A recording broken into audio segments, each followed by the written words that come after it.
Welcome to Scrapyard. I'm your host, BC. I'm Flaming Bees. The color. No, JJ Prime. I am Briximus Prime, and I have water. I am Spooky TFA 1024, the TF Addict. And on tonight's episode of the Scrapyard, it is our favorite fictional characters and what draws us to them. That is the topic. But before we get into anything else, including figure appreciation of the week, it's time to do some house cleaning real quick. I have a really, really big announcement as far as a couple of things. And I'm just going to go ahead and get it out of the way right now because I know not everybody stays to the end of every episode.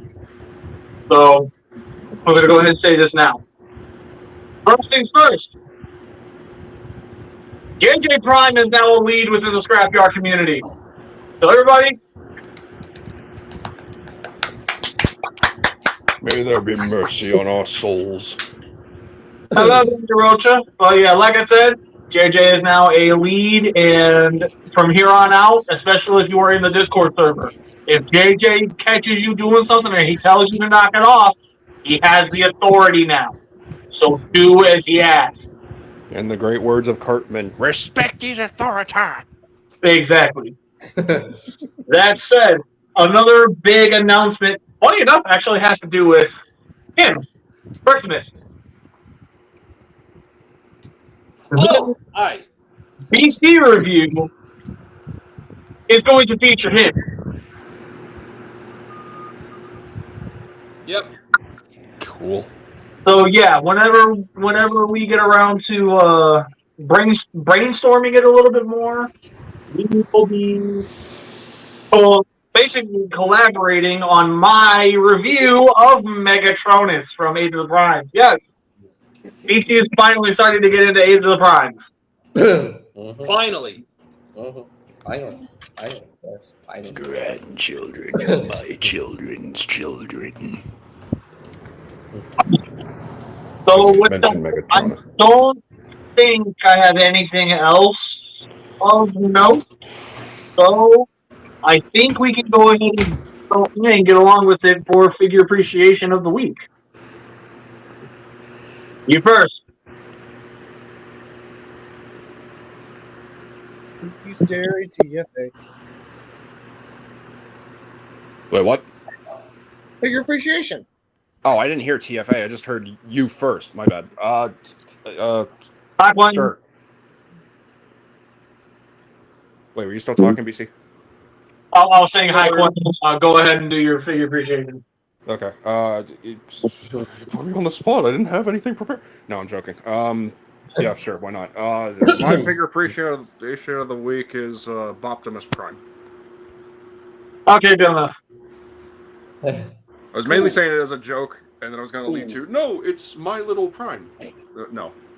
All jokes aside, because I know not a lot of people have this one. Rise of the Beast Nemesis. Ooh, very nice. Oh, looks so good in those colors. Special thanks to David for pulling them for me, because, god damn, you'd never go wrong with black and red. Wow. Oh, chef's kiss. Multiple men. All right, Bricks. This isn't hoarding. This isn't a problem. I'm just cleaning. Dance monkey. So my figure appreciation of the week means something personal to me. This was a character who basically kind of pulled me out of my Transformers low phase, my dark ages, so to speak. And they made a new version of him recently, and I recently got it. And so it's just been bringing back a lot of memories from when I first started collecting a couple years ago. It's the Deluxe Sea Spray. Hey! Oh, I cannot wait to get that myself. That looks so good. I think he's still in stock for pre-order at Repulse. The original Titans Return Legends class was the figure that brought me back into collecting, and so I had to get this guy just because of my personal connection to this character and what it means to me as a collector. I like him a lot. Definitely get him if you get the chance. I seriously, fucking he's- tempted him. Seriously, he's so good. Sorry if you heard my side chat berating Gypsy. She's being bad. JJ, go ahead. So, my figure appreciation of the week. Oh my gosh. The fact that I actually found this figure in Toys R Us. It was a very unexpected toy hunt, and my neighbor's dog just keeps barking. Shush! Looks like we're both having pet problems today. Their pet peeves. Yeah, so to the speak. fact that I've actually found this figure in Toys R Us is crazy. And it was the only copy just sitting on the shelf, and I'm like, nah, I'm getting it. So yes, that's right. My figure appreciation of the week is none other than the brand new Age of the Primes Voyager class, the Wise Prime himself, Alpha Trion. Yeah. Fucking It's a tastic. fantastic figure, in my opinion. Definitely needed some wrist wobbles, but still a fantastic figure. He's in my fine. opinion. We'll live without him. I love this boy. I love this man. Hey, dog, can you just shush your mouth? All right, so my figure appreciation is the original Beast Wars, the Transmetal Ultra Class Rampage. Ooh.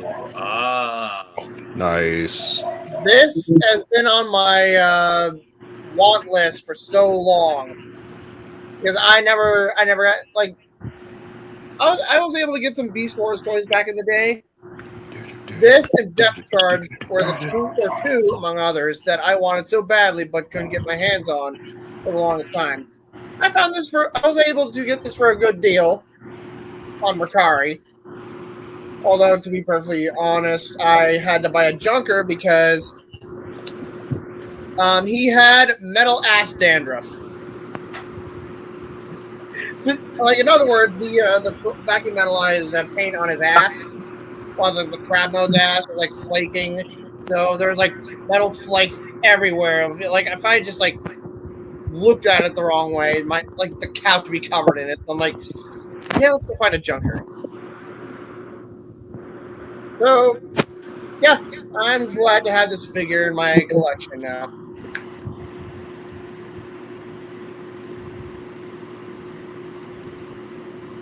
Oh, hey, actually, what's this time? How you guys doing? So, my figure appreciation of the week. This was a long time coming for me. Not just because of the fact that it took me so long to pick this up, but also a case of this is a character that I genuinely believe was never going to get a new toy. At least not a new toy in the style I wanted him in. Because, while yes, he definitely was able to, get something within the recent years. The more I look back at it, the more I felt like it was an insult. Well, it's safe to say, pays to be a fan of the Japanese continuity sometimes. My figure appreciation of the week is Age of the Primes Titan class Star Convoy. No, I'm not calling this thing Star Optimus Prime. I refuse. Oh my god. This thing is just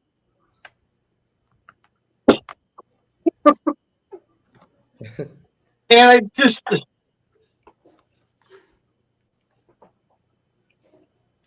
now one thing I will definitely say real quick before I zoom back out and get DFA back in here. Definitely paint his eyes. Yeah, if his eyes weren't painted, his eyes look dead. He looks really dead, and that really bugged me. So I went ahead and I painted the eyes, and because of that, I love this even more. Then let's face it, I already did. I was originally pretty dead set on my list for the top 5 of the year. This just forced me to rethink everything.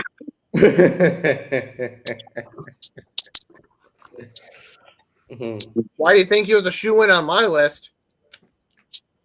Oh my lord, this thing is nothing short of spectacular. And you know BC loves something when he cannot put it down. So if you guys randomly catch me picking him up and kind of fussing with him a little bit, and you hear the clickety clack of the ratchets, I apologize. Even comes with a little Micromaster hot rod that's transformable, and why is Briximus upside down? That I was actually about to ask that myself. Why is he upside down? Also, Thank you. Also, yes, Daniel, I did say Dance Monkey and Quentin Rom. Tonkinator. Yeah, I have Tonkinator. Tonkinators. Briggs, why are you upside down? Tonkinator is cool. Also, thank you for re-adding me. I forgot to mention sometimes when I switch apps, StreamYard, or rather my phone, likes to like nuke my audio to the point where it's so soft, even though my phone's at max volume. So if that happens again, that's why. What's up, TFA? How's it going? Hold on. I need to say something about this comment real quick. Really, Quentin, a repaint of the original G1 Devastator that it isn't the repaint of the one from G2 but late. It's a little mean. Yeah, this is something I'm going to assume you meant well when you wrote this, but that aside, don't be like this in my comment section. Here, I will not tolerate this. Okay, I'm not meaning this to sound rude or like poking anybody, but you got to keep in mind this ain't JJ stream. This is the Scrapyard. I'm a lot stricter around here. We may have a lot of fun around here, but make no mistake, the moment I catch something like this, I'm gonna call it out. So yeah, no, don't even. Please and respectfully, don't. Yeah, I mean, it's okay to have an opinion on something. It's not entirely if you convey it in a way like I don't know if the way you conveyed it, the way you did, was intentional, but Yeah. That's why if you have an opinion about something, try and be a bit more polite about it. That said, get over here. You for sure owe Quentin an apology because that was very rude. Yep. And from there, we are moving on because Boss Man said so. Now, let's go ahead and get into the topic of tonight, which again is our favorite fictional characters and what draws us to them. So, this is less us just going through our favorites and talking about why they're our favorites, and more a case of discussing amongst ourselves why these characters specifically stand out and pop out at us. Like in my particular instance, I'm a huge fan of the Japanese continuity, both G1 and Beast Wars. So, obviously, my all-time favorite character from the Transformers mythos is Lyle Convoy. It always has been. It always will be. Shut up, JJ. Shut up. Not Star Saber? My all-time favorite character of the entire mythos is Lyle Convoy. But if we're talking my all-time favorite JG1 character, then Bricks would be correct. It would be Star Saber. Okay. We can be friends now still. I'm just kidding. And to help really convey it, Briggs kind of helped me lead into a point I wanted to make. Boy, it's way less. It has way less to do with his design, and has a lot more to do with how he was portrayed as a character. I love Lyle Convoy as a character because he in one aspect he's no nonsense, no bullshit. He cuts straight to the chase, and when he gives an order, he does not give a shit what your reasoning is. If he gives you an order, you follow that shit to the letter. But at the same time, he's empathetic. He's sympathetic. He feels and cares for his. And even though, yeah, he kind of is a little weird about Lio Jr., even as time went on, he grew to accept Lio Jr. to the point where, in a very touching moment,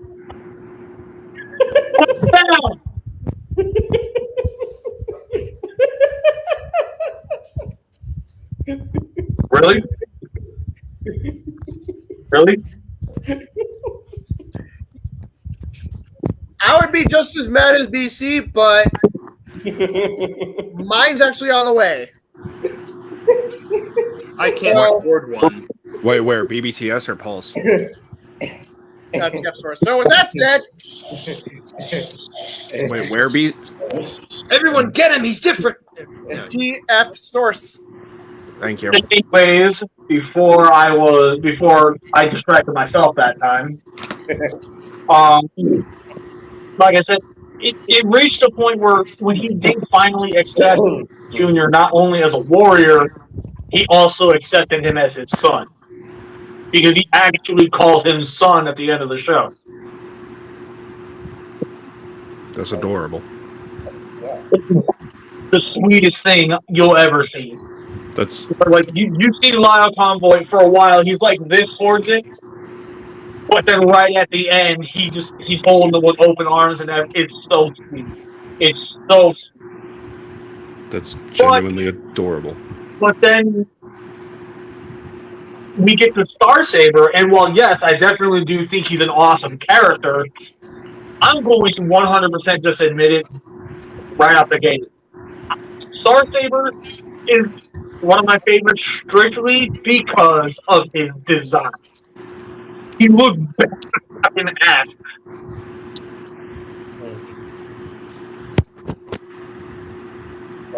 I'm not gonna lie. I literally lost out on an auction that was at $285 for the whole set. All because I couldn't get to it on time. Looks like the TF Addict needs to do some. No, I'm already on eBay. no, you're not. Anyways, so it kind of helps get. Can you put them away, please?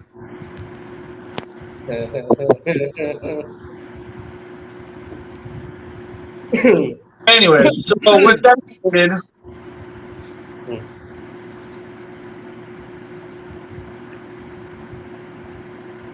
so that overall is one of the major reasons why I absolutely love Star Saber. Again, Star Saber is strictly just because of the design. I love the way it looks. He has a very Gundam-esque aesthetic to him, and that's always a win in my book. I wonder why he does. It's not like he was designed by the guy who did Gundam or anything. Exactly. And then, but then on top of that, I'm also a Marvel fan. My favorite Marvel superhero is Ghost Rider. I got news for you, but I'll wait. So Ghost Rider, he's my all-time favorite Marvel superhero. Also, kind of in his own right, mainly because the spirit of vengeance itself is a terrifying force of nature. To the point where if the Ghost Rider has to get off the bike to have a chat with you, at that point you may as well just drop to your knees and shoot up a prayer because you're not surviving that encounter. He's knocking at the door. But yeah, just other than that, Ghost Rider has fantastic writing, fantastic character development. I absolutely love Ghost Rider.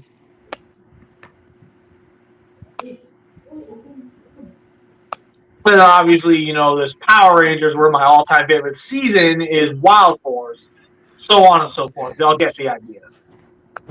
But this stated, to make this a little bit easier on all of us, Mhm. I'm going to stick only to Transformers for this.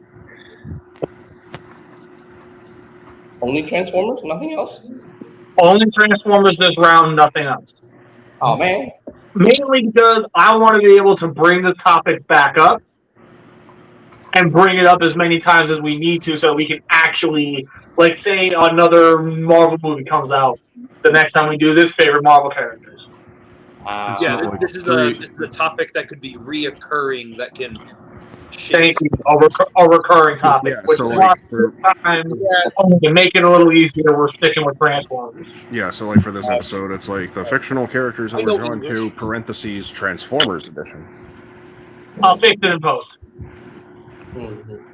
Okay, yeah, like I had a character Because- in mind that wasn't Transformers. It was Marvel, so I'm just like, oh, darn, Yeah. I gotta rethink. Because man, I was kind of almost gonna talk about Kevin Levin. And Well, spoilers for the future version. Way to go. So with that said, I think, you know, who am I going to let take the reins here? Let me see. Meeny, miny, TFA, go. Is there a limit, or can we list off characters, or does it have to be just one? Um, Because like fictional characters, I assume. I will allow you 3. I will allow everybody 3, which means I only will get 1 more. Okay. Kind of wish I wasn't going first at the moment in texting. Just give me one.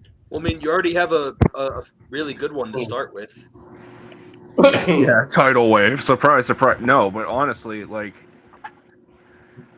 no. I mean, I like him, but I wouldn't say I'm drawn to him on a very personal level. Aside from him being my first Transformer, you know, like if I'm thinking more into it, I'm gonna sound basic as fuck, but like Optimus. Why? That man, and I say man, for a reason, because he went through so much shit for so many years, for millennia, is now head commander of the Autobots. Had to face even more trial and tribulations than any living being can probably withstand, because realistically, Transformers are almost borderline eternal until either they get infected by some sort of mechanical virus like cosmic rust or the hate plague or something. But realistically, like they are basically eternal. You know, even when they quote unquote die, some can come back. Optimus has died 27 times in the franchise, I believe. Wow. And has come back because Dies Robo about Jones. as many times as Krillin. Either that or Robo. Well, that's why he's Robo Jesus. But anyway, Robo Krillin. like honestly, I'm drawn to him because he is a beacon of light. He is the embodiment of hope and courage and all the traits that personally I wish I had. I wish I was capable of possessing, because I ain't afraid to put myself out there. What do I have to hide? You know, I'm a chicken shit little rat. I don't like conflict. I'm like first aid. I don't like fighting. I'll fight if I have to and when I need to, but I don't like it. I don't like making people feel bad about themselves in any capacity. I don't like angering people. I don't like pissing off people. I don't like making them sad, cry. Even happy crying makes me feel bad, because it's like, oh no, you're crying because of me. It's like, I'm a monster. That's just not who I am. Optimus is just, he's my hero. Flat out, he is my fucking hero. In terms of fiction, if we're talking realistically, that would go to my mom and dad, who are unfortunately no longer with me, but I digress. You know, so yeah, Optimus, number 1 for that. Number 2, this one might be a bit of a shocker, and it might also put me on the lowest of the low, the Transformers fandom totem pole. This is kind of sort of cheating, but not really, because the characters are essentially the same. Hot Rod and Rodimus. And here's why. Hot Rod is the type of dude who, yes, can be a bit bullheaded at times, and depending on, depictions of his character throughout the many ongoing years of the franchise, throughout the lore and so on and so forth. There are a lot of times he means well. The 86 movie proved that, and that, provided probably the almost ongoing pinnacle meme in the Transformers franchises. Oh, it was Hot Rod's fault that Optimus died. Bitch, shut your ass up. I guarantee you, if you were in the same position, you'd try to save Optimus and help too. And what are they going to say? Oh, it was Derpatron's fault. Yeah, it was your fault, dumbass. He gets shit on. He feels so remorseful, and like as soon as he becomes Rodimus Prime, he now feels all that pressure. He now has to live up to the expectations that was Optimus, or at least that's what he's convinced himself to do, because realistically, he just has to do his own thing. But even then, he tries to do it his way, and you can tell he doesn't feel confident in his decisions. There are episodes dedicated to the mentality, like the mental health portion of Rodimus's character. The burden hardest to bear, the Return of Optimus Prime, Part 1 and 2, mainly Part 1. I'm trying to think of another one. The Ultimate Weapon, like one of the best well-animated Transformers Season 3 episodes. Like all of those episodes, the little B story, sometimes the A story, was Rodimus struggling with himself. I feel that, because I do that on the daily. Sometimes hourly. Sometimes I cry myself to sleep. Well, I got dark real quick. I wouldn't say dark. It's just real, I know. Sorry if I came down and you had a little too hard. Didn't mean that. But no, like he is a character that embodies that eternal struggle with his mind. Like, yeah, when he got back to Hot Rod, yeah, he was happy and go lucky and everything again. But like when he had to face that responsibility and everything, that is something we can all relate to. It does not matter the case. It could be something as simple as you're trying to get through school and your mind is like kind of telling you like, oh, I'm too stupid for this. I'm not going to get this. I'm too slow. I'm not, I wish I was smarter like the other kid, or boy, I wish I could be as good as this, so on and so forth. Or if you were like myself, you were put in like a position where you just kind of had to buckle down and do it. And every step of the way, either you were getting too tired, your patience was wearing thin, or you just didn't know how to live up to the expectations of others. So, yeah, wholeheartedly, like with my whole ass chest, Hot Rod and Rodimus has always drawn me to them as a character. Cause like there's so much more to explore in that, but like they never did, and it disappoints me. But G1 was a giant toy commercial anyway. Fight me. I mean, you're not wrong. My third character. Third? I thought you were on your first. No, I did Optimus first. Hot Rod and Rodimus are my second. Oh, right, yeah, sorry. No, you're good. I guess my third is in the plethora of Transformers characters. I'm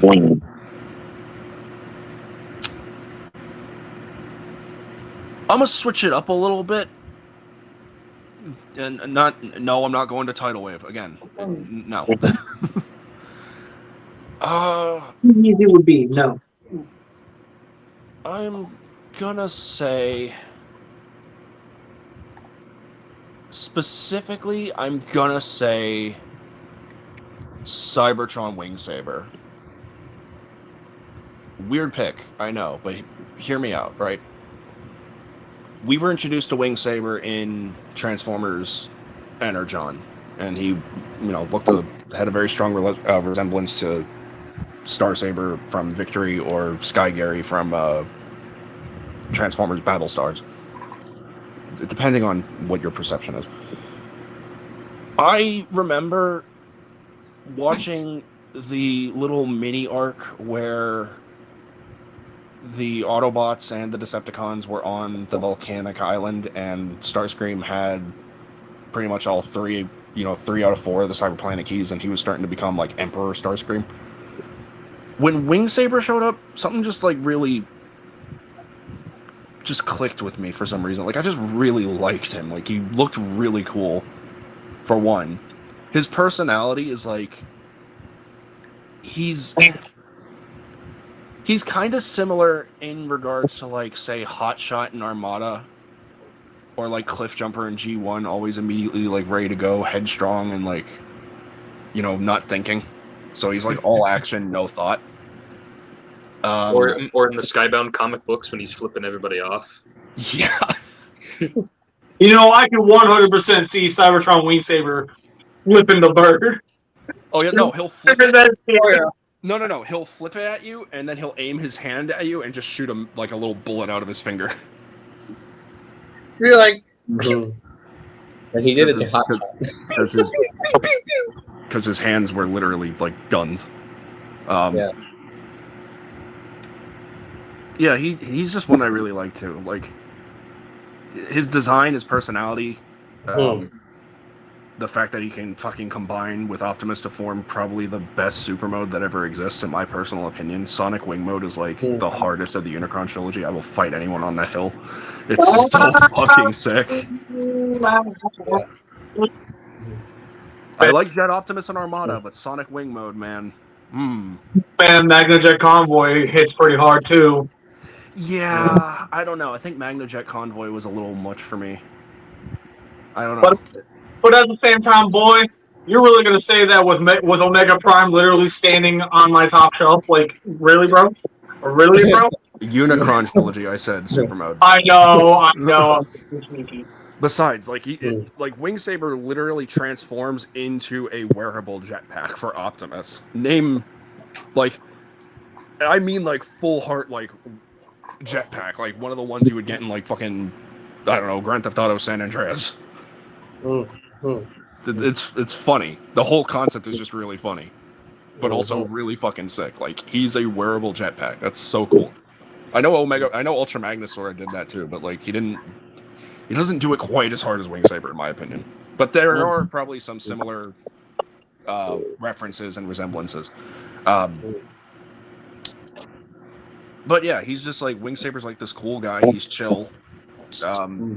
Apparently can be very submissive if he's facing Lori.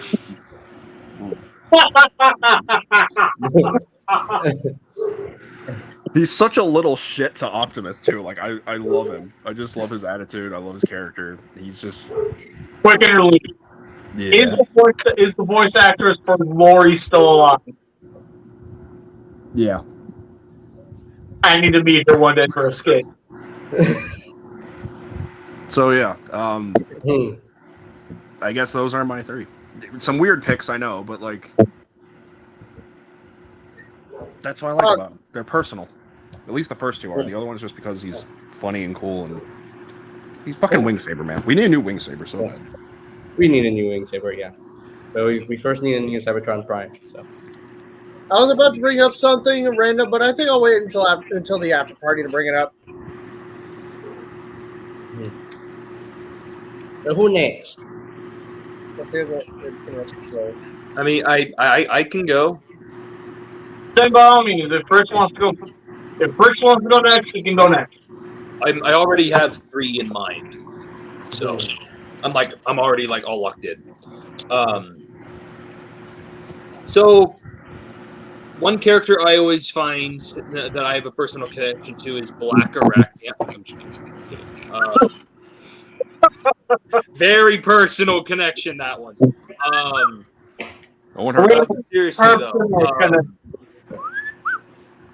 No one heard that. In all seriousness, I'll keep my thoughts on the first one brief, but because I'm sure it's one that everyone's going to bring up at least at some point. But I do just have to speak my piece about how I feel about Optimus Prime personally. The main reason why I like Optimus Prime so much and why he has impacted me very emotionally and like mentally, just everything overall, is just the fact that like it's not just Optimus Prime, but his voice actor behind him with Peter Cullen. Like, when I see Optimus, I see Peter in him, or like I also see his brother, like he's mentioned before, in channel dreams and such. And I can really feel every single,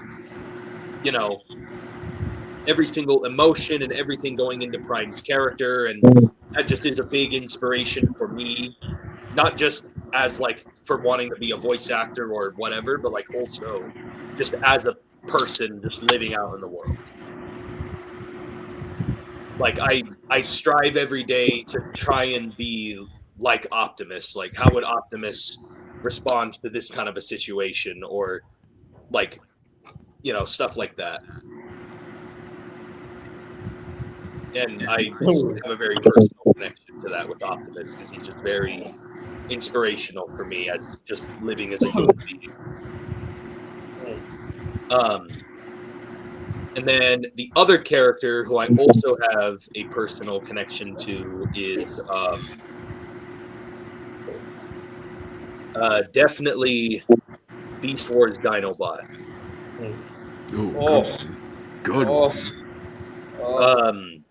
Dinobot has a lot of attributes about him that I greatly, kind of similar to Optimus in some ways, but only his is more so a character of like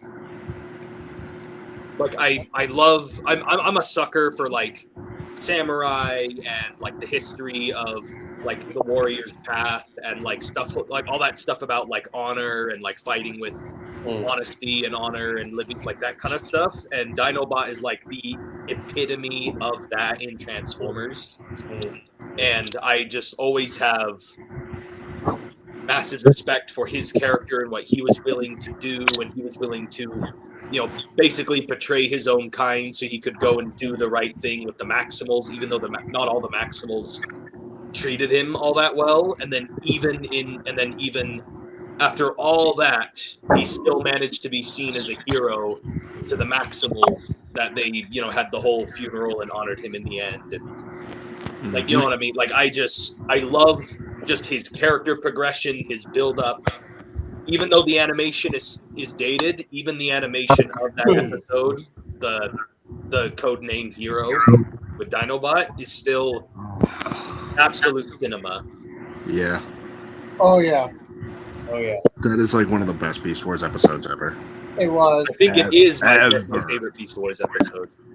Yeah, and fun fact: Scott McNeil was recording his dialogue for Dinobot's death scene, and everyone, people kept making fun of him.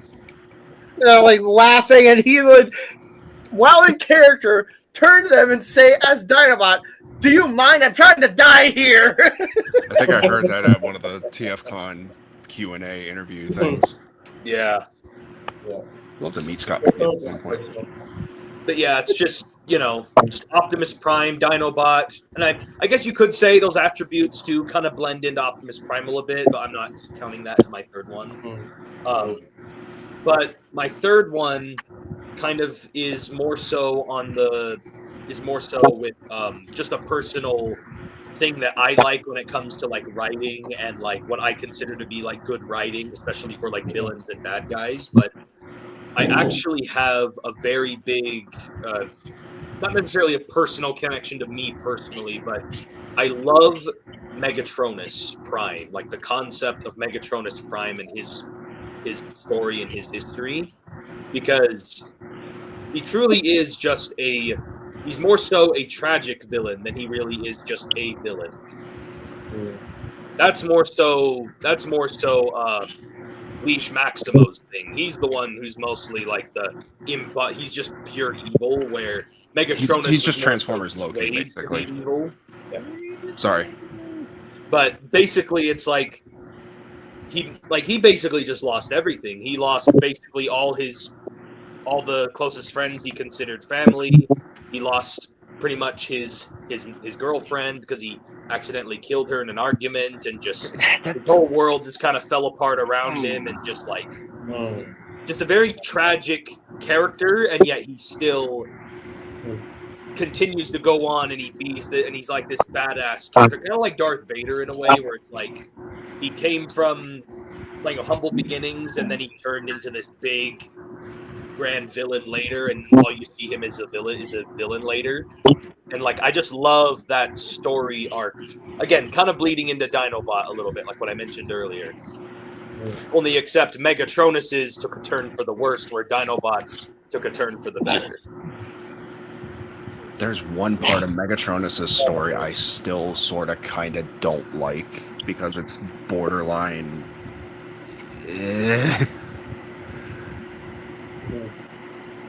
I'm pretty sure I know what it is you're talking about. It's just the whole thing with him and Solus. It's like I want to touch on this real quick because I just had a conversation about this with David literally yesterday. But like Primus created the 13 in his image. Essentially, those are his sons and daughters, or sons and daughter. So it's kind of weird to see this hookup between Megatronus and Solus, given the fact that they. Yeah, I just wanted to point that out. It's just weird. But that's not the point of why I admire his character. No. I hear you. I hear you. The idea. So I'm gonna actually kind of piggyback off of that just a little bit before I let Burks continue. I find it funny that you mentioned that. How do you feel about Greek mythology? Oh no, I know. I know about Greek mythology. It's all freaking weird. The absolutely fucked up shit that happens within the Greek mythology, especially amongst the gods themselves. Megatronus wanting to bang Solus really seemed tame in comparison. Yeah, I mean, there's always going to be that natural attraction, but it's just still like with the Greek mythology, it was like, oh, that's a gangbang for everybody. Everybody having sex, but like.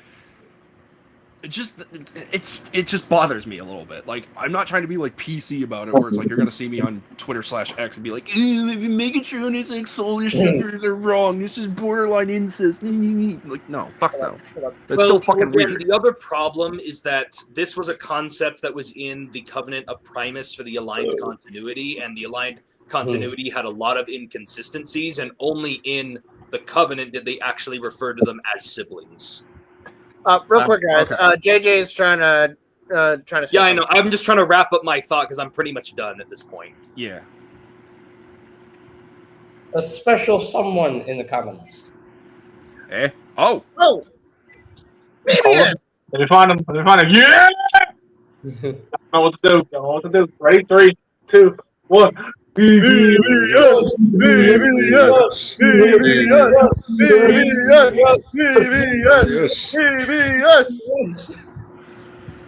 Anyway, I'm done. We can move on. All right. So yeah, Optimus Prime, Megatronus, Dinobot. Yeah. Man, I was gonna choose Dinobot. You can still choose them. This isn't a case of, oh, well, he chose this, so now I have to. No. Right, You but may have different reasons why you're picking that character, so you can still pick the same characters. Anyways, okay, you're next.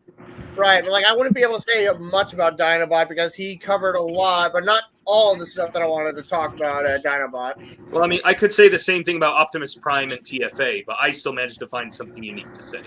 So, Yeah. Okay, so. So can you get it now? My turn. Yeah. You know what? Since I brought him up, yeah, Bees, what you doing? Hey. Oh, you just okay. I thought you were gesturing to me. Oh, I'm sorry. It's kind of confusing. Bees, I'm gonna hold your hand when I say this. Wait your fucking turn. I thought you were gesturing to me. I saw you do this. Like, I know. I'm just having fun with it. That's all. It'd be funny if you were gesturing to JJ and like we were at the point. Yeah. So my turn. My Tarn? So, My Tarn? Is Tarn one of your favorites? He's one of mine too.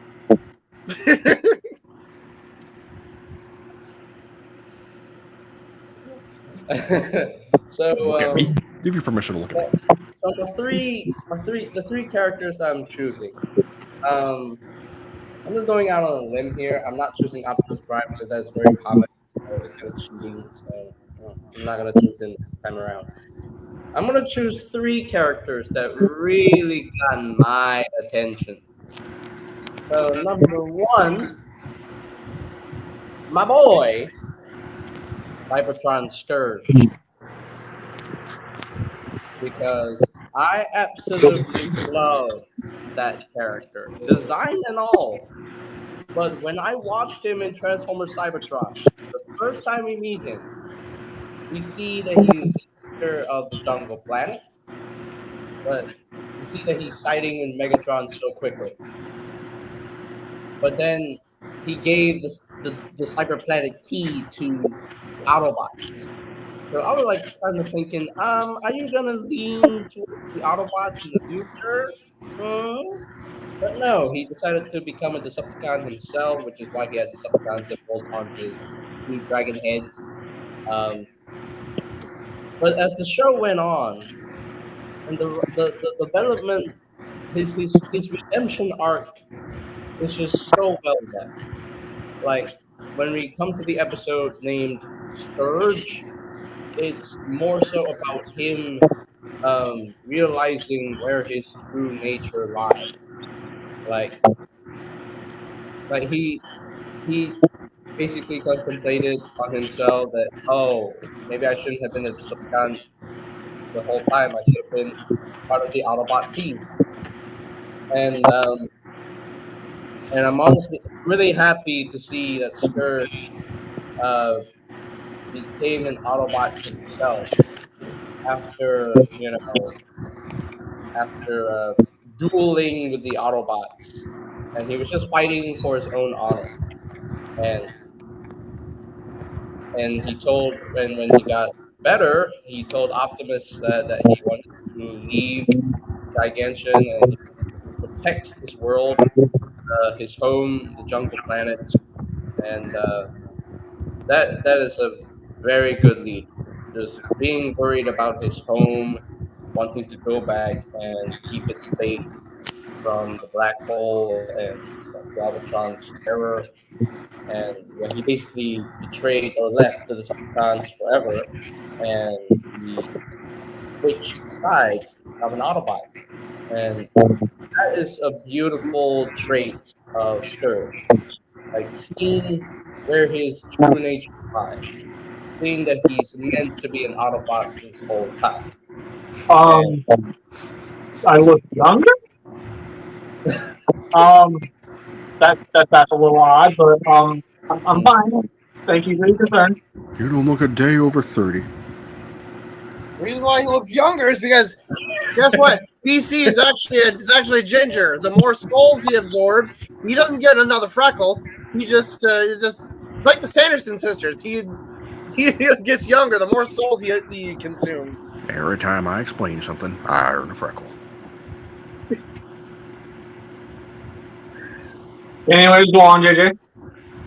But yeah, first Cybertron Scourge. I just love the way he switched over to the Autobot side, so like very slowly and gradually, and basically told Optimus that we too are Autobots. So he declared himself an Autobot at that time, and I'm very very proud of Cybertron Scourge. Which is why when we get a new toy of him, we gotta label him as an Autobot. He also got scared by a little girl. Yeah. Yeah, that moment with him and Lori, that was hysterical. Scourge Now, was a little the bitch in that second moment. character I am going to choose is a character from a show that I know a lot of people hate. And the second character is none other than Earthspark Megatron. Earthspark Megatron. I'm going to say this. This Megatron from Earthspark is one of my favorite incarnations of Megatron character-wise. Like, dude, I was kind of not expecting a good guy Megatron, but it just worked so well in Earthspark, and he really lived up You did it too. to the Autobot faction. He really lived up to being a true partner of Optimus Prime, a true brother to Optimus Prime, basically saving him saving him from Prowl's ship, even though he was told not to save him. But he reminded Optimus that the Autobot way is that no soldier gets left behind, and he didn't want to leave Optimus behind. You know, he basically chose to be with the Autobots forever, and I love that part, the first part in Megatron, and he's also like um uh spreading wisdom to the youngins, to the parents, and like telling the parents to do better than the Autobots and Decepticons. You know, have a better relationship with each other, a better relationship with the humans, and I love that part for Earthspark Megatron. Like the writing for his character, chef's kiss. I love Earthspark Megatron. It was absolutely loved, well done character. I loved it. Um, Now, character number 3, uh,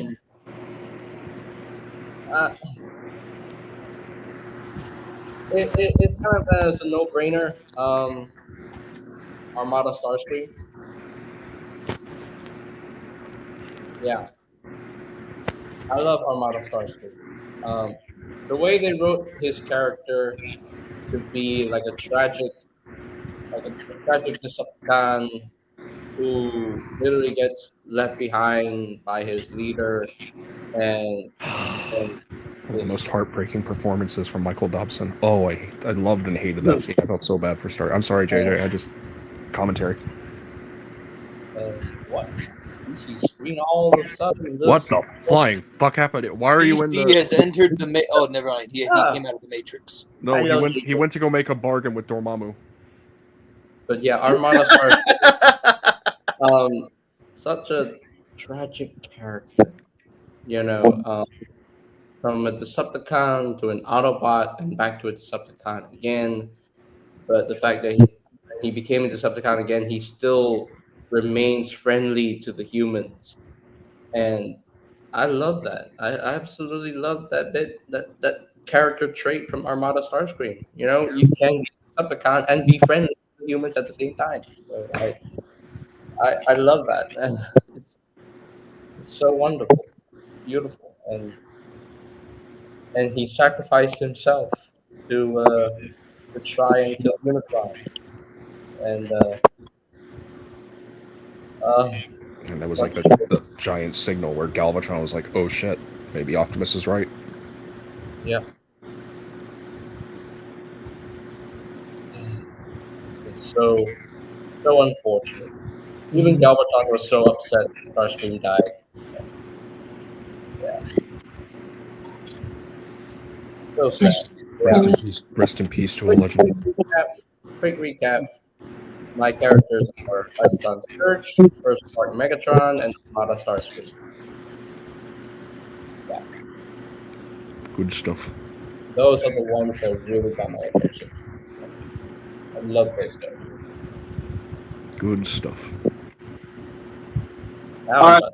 Go ahead, but before I let any more talking go down, I'm letting everybody know JJ is now at a point where he's eating things. So I know you guys are gonna hate hearing it come out of my mouth. This is where the cussing's gonna have to stop. Poop. Yeah. Toddlers are walking tape recorders. Uh-huh.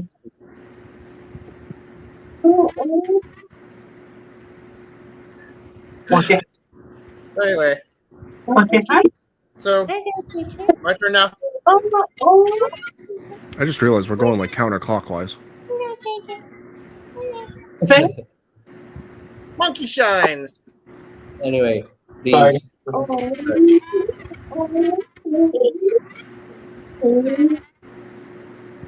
Right, so Yeah, B's go ahead. okay. I thought of three. I managed to think of three characters. First one, I figured since I brought him up, and I wouldn't be able to say much because Brick's already covered a lot of points about the character. Beast Wars Dinobot. Like, I feel like, well, Dinobot didn't care much about didn't give two flying frogs butts in space about what others thought of him. At the same at least when it came to being as an individual, but when it came to as a team player, as a team member, you could tell that like it definitely bothered him because like he defected from the Predacons to the Maximals, and then briefly rejoined the Predacons before redefecting. And it was when that happened that some of his teammates' trust in him was kind of shaken, especially regarding Rat Trap. Which, to be fair, Rat Trap gives just about everybody a hard time, but he gave Dinobot the hardest time, not just because of the fact that he was a Predacon, but also because he wouldn't pull that stunt. In Code of Hero, Rat Trap made a point saying, talk about how he thought he had him pegged before, and now he finally had him down. As much as it angered Dinobot, he had to admit to himself that he was right. So he literally saved all of mankind in that episode, sacrificing his own life to save the human race. Well, the proto-humans, anyway. Yeah. And that's when he finally earned Rat Trap's respect and trust. What was it that he kept calling him? A something Saurian? A slagging Saurian, maybe? I don't know. He called him all kinds of names. Chopper Face, Dino Butt, Dino Boob, Scale Belly. Jeez Louise. Sourpuss. Did he call him that? Yeah, he called him that like once. Yeah, the most common was Chopper Face. I just remember from that episode, Rat Trap reused the same insult twice. Anyway, go look it up. Anyway, yeah, in that episode, in fact, Rat Trap was the first one to salute him when Dinobot's spark extinguished.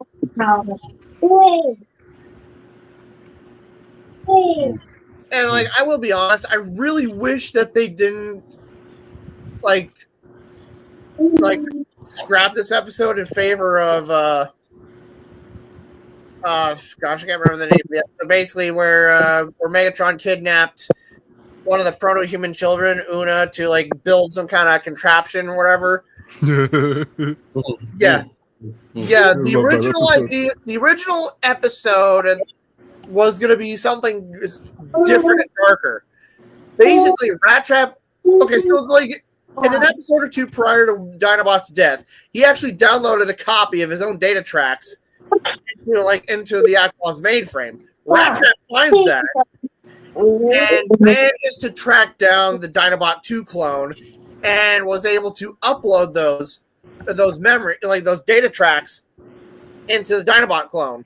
It seemed like it didn't work at first because he did have Rat Trap at his mercy, but Dinobot 2 left him alone and fled. And that seemed to have had no effect. So as far as Rat Trap was concerned, that was just a waste of his time and a failed mission. That was going to explain why when Rampage was destroyed, that Dinobot slowly started becoming his old self. That's because the data tracks, the memories from the backup data tracks, were finally coming back to the surface. I really wish we could have got. I think it did come to fruition in a comic book, but never in an actual episode. Well, yeah, that's all I wanted to bring up about Dinobot. I was like, he's one of the most compelling characters in Transformers history. And Sorry. yeah, Bricks pretty much covered all the rest of the bases about Dinobot. So, animated Optimus Prime. He was, gosh, he had a promising. The guy had a promising career, like in the elite guard until Sentinel decided to be a weasel. Exactly. So basically, while he was given the rank of Prime, he was basically a maintenance bot for space bridges. And as much as he wanted to be, he always dreamed of being a hero, of making a difference. And despite Ultra Magnus telling him not to be a hero, it's not in his programming. Yeah, he's put his life on the line on more than one occasion, and the guy is like, yeah, he was very clearly like a huge reference to Beast Wars Optimus Primal, because he was a young leader who found himself fighting war. Huh? Did you say PC? I said, young warrior. Young warrior. What in the Sam? But anyway, yeah, he was like at the end of the series, he basically accomplished what Ultra Magnus and even Sentinel Prime himself failed to do: defeat and apprehend Megatron, like the most notorious, most powerful Decepticon leader in all of Cybertronian history. This mother lover towers over most Autobots, and Prime, with the help of his team, were able to go toe to toe with him and apprehend him. And in fact, he even had the chance right there to kill him. He had the Magnus hammer and everything, but instead slapped the stasis cups on him. And yeah, had a parade dedicated to him and his team. And like, yeah, like while he has had military experience and training and knew how to fight, at the same time, the fact that he suddenly found himself fighting a war when he When he was just a maintenance bot. Huh? When he was just a maintenance bot, he ended up becoming the hero no one thought he'd become. Exactly. So that brings me into my third character, Animated Prowl. Why is my heart hurting all of a sudden? Welcome on, ladies and gentlemen. If your heart's hurting, it's probably because you've been eating too many foods high in cholesterol or something. I don't know. Joking aside, I was talking to TFA, not you, BC. I was about to say, how dare you? He's the one who said his heart hurts. Yeah, because you mentioned Prowl, you monster. Anyway,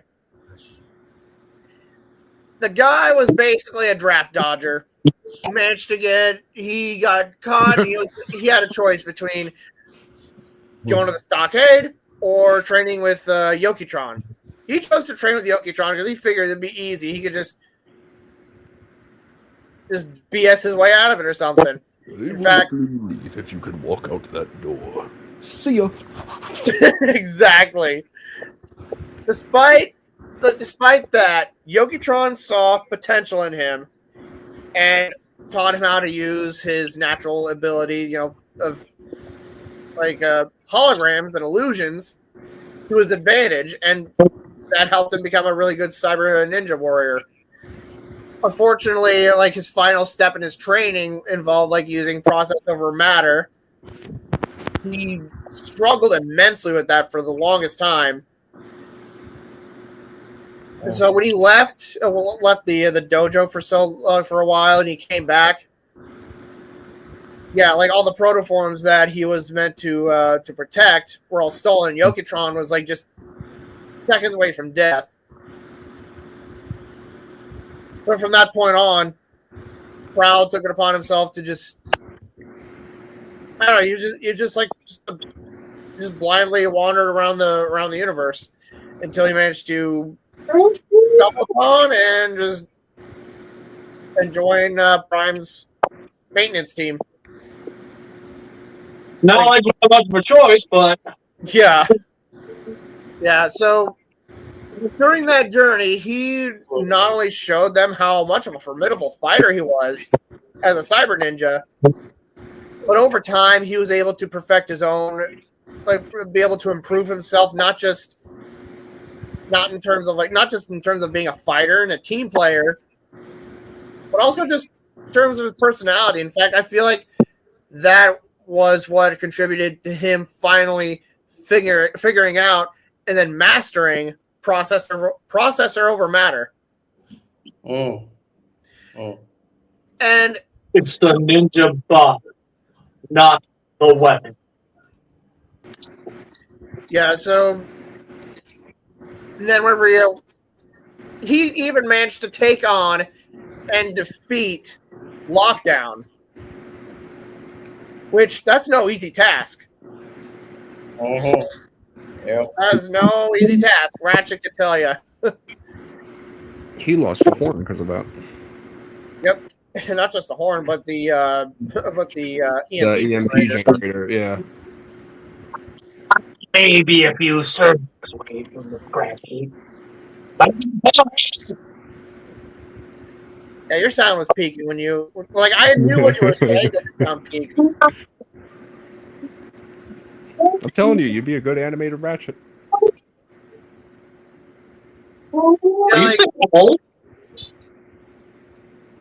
I mean, if the shoe fits. Okay. BC. Joke's on you. I'm already bones this month. BC, here.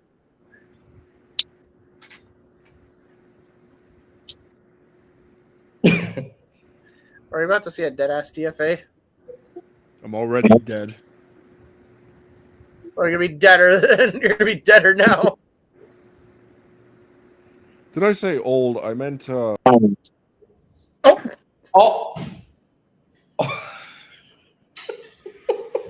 Another one bites the dust.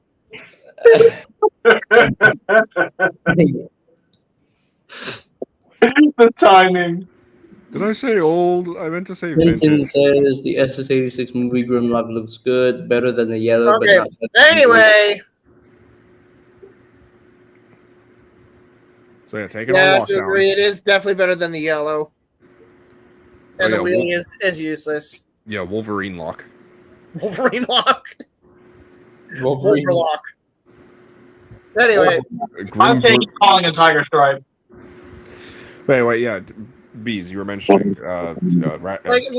Even at the start of the series, Prowl didn't seem to have the concept of working as a team down, because there are a lot of times where he's actually put others at risk, come close to putting bystanders at risk. And when he had the I still don't understand how in the heck there were two sets of that samurai armor that he wore. Plot, convenience, poor writing. I don't know. Yeah, Sell I don't know. toys. To sell toys. Joking aside, though, like the first time around when he wore that armor, yeah, he went a little. He had like very little self control over like just the power over it. He grew Yeah, up. he ended up like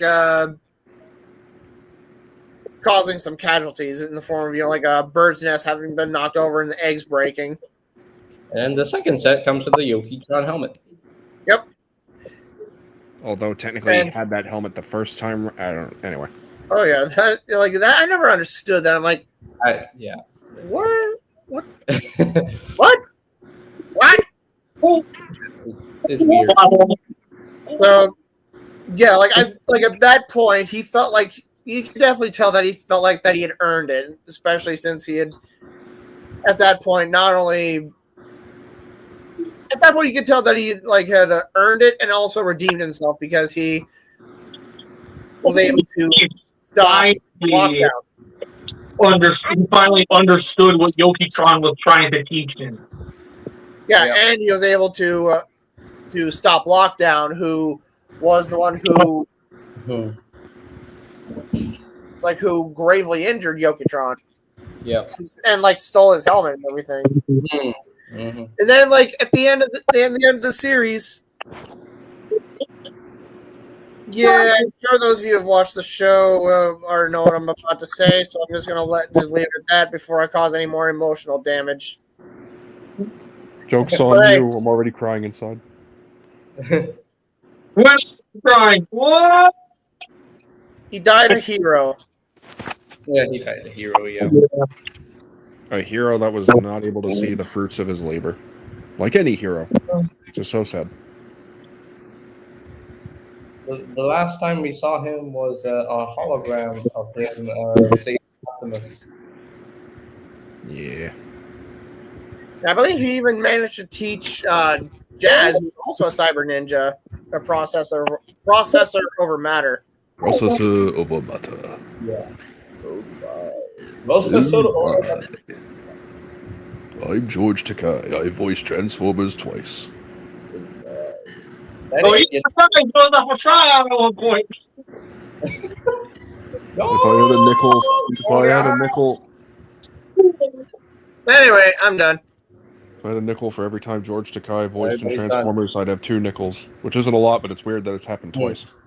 Shut up, Doofenshmirtz. Yeah, I was gonna say Doofenshmirtz. That his name is actually pronounced Takei, not Takai. I always thought Takai, but It's Takei. So, my third character, and this is something where I really would pick so many great ones, but I feel like one genuinely stood out amongst them all. Oh, excuse me. And this is going to kind of play into something that I was bringing up on JJ's stream. Sure. One of my all-time favorite characters within the Transformers mythos, as shocking as it may sound, coming from me, always will be Armada Prime.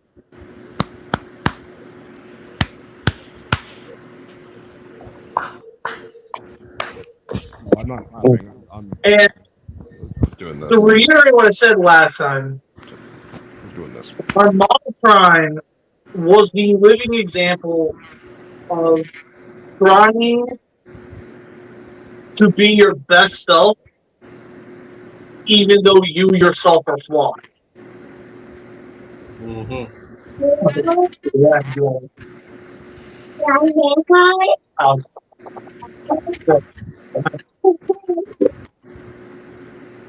Hang out with Daddy for a couple times.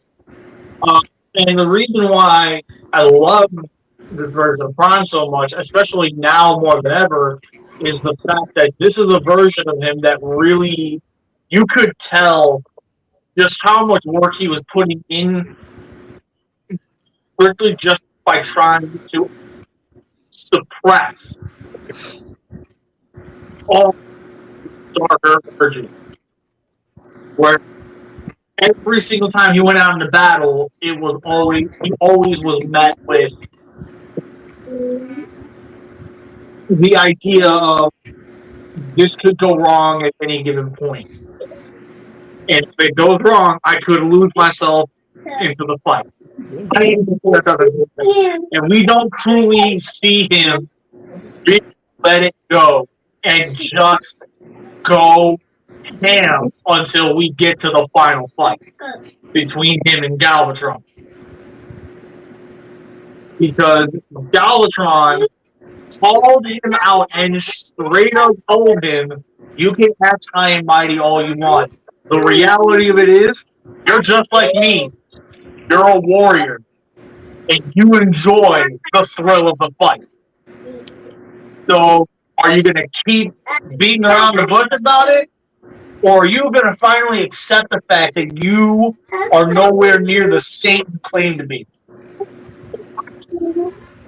And finally, in that moment, unlike every version of Optimus Prime we have ever had, a Matrix barrel, he pulled the Matrix out of him, threw it out in the air, straight up said, I'm not fighting you as the leader of the Autobots.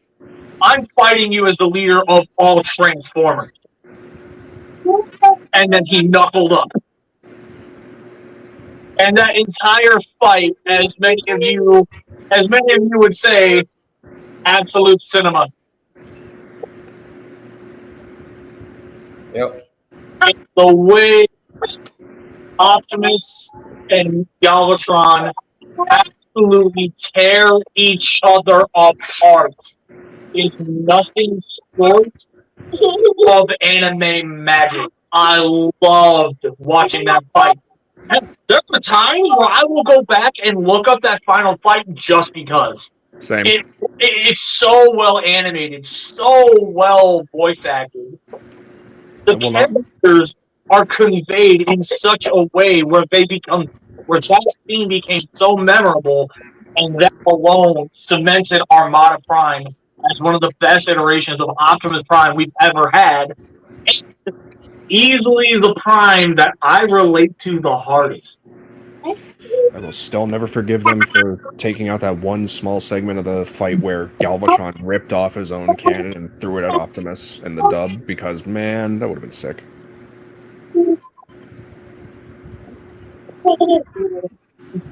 So that's it. I'm going to go ahead and so for the sake of Scrapyard Trivia Night, we'll come up with a more clever name as we go, and that's all depending on whether or not this sticks around.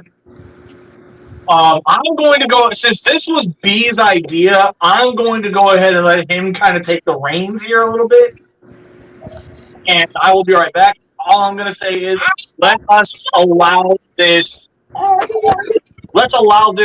trivia thing again, make it a little easier on us to be strictly Transformer related. Okie dokie. So with that said, I'll be right back. Go do your dadding thing. Such a great figure. I'll try on. Love him. Did you pull out those knee guards? Yes, I did. Okay. It's hard to see.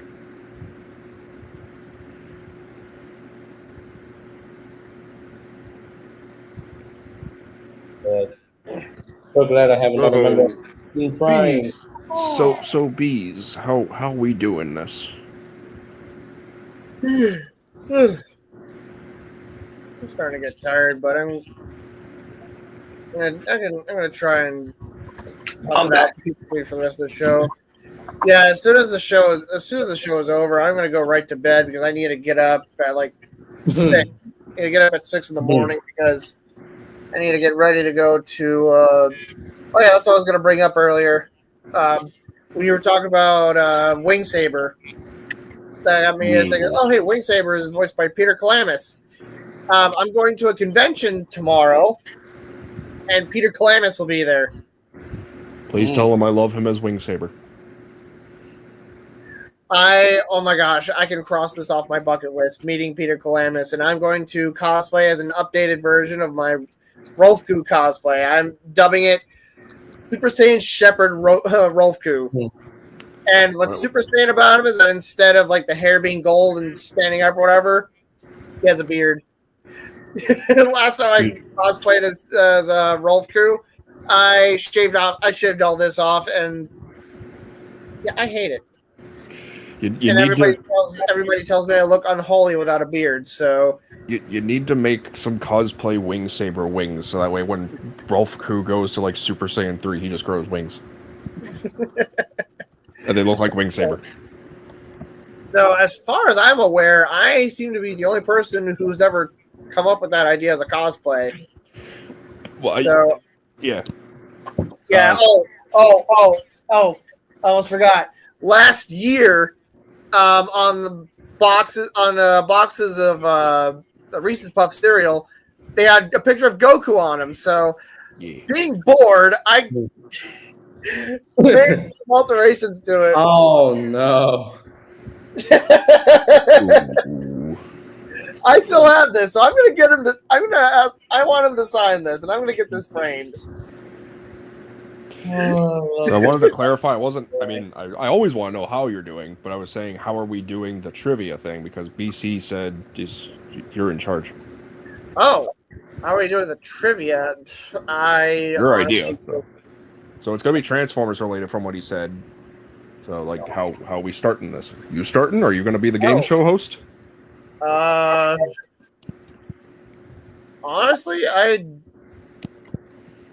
I don't even know, because I proposed the idea when hey, BC's back. Welcome to Scrap Dash. Don't tell me you're returning means that you're safe now. Welcome I was to just Scrap saying Dash. that, we're about to do the trivia thing, and it was my idea. I came up with the idea. At the same time, I didn't know how you wanted it to go. I Well, was trying to be helpful and say, well, it's going to be Transformers related, so it's like... we are just going to go through and we're going to test each other's knowledge and see just how well we know our oh-so-precious robots in disguise. Well, that's not fair. Everyone has an advantage over me. I'm stuck with a Windows 95 brain. No. You have an advantage over. No, I'm stuck with a Windows 95 brain, JJ. Okay, all right then. What is the name? First trivia question. Transformers Armada. What is the name of all three minicons from the Skyboom Shield team? Is this a jump-in type answer scenario, or are we going one by one? TFA. Mirage, Downshift, and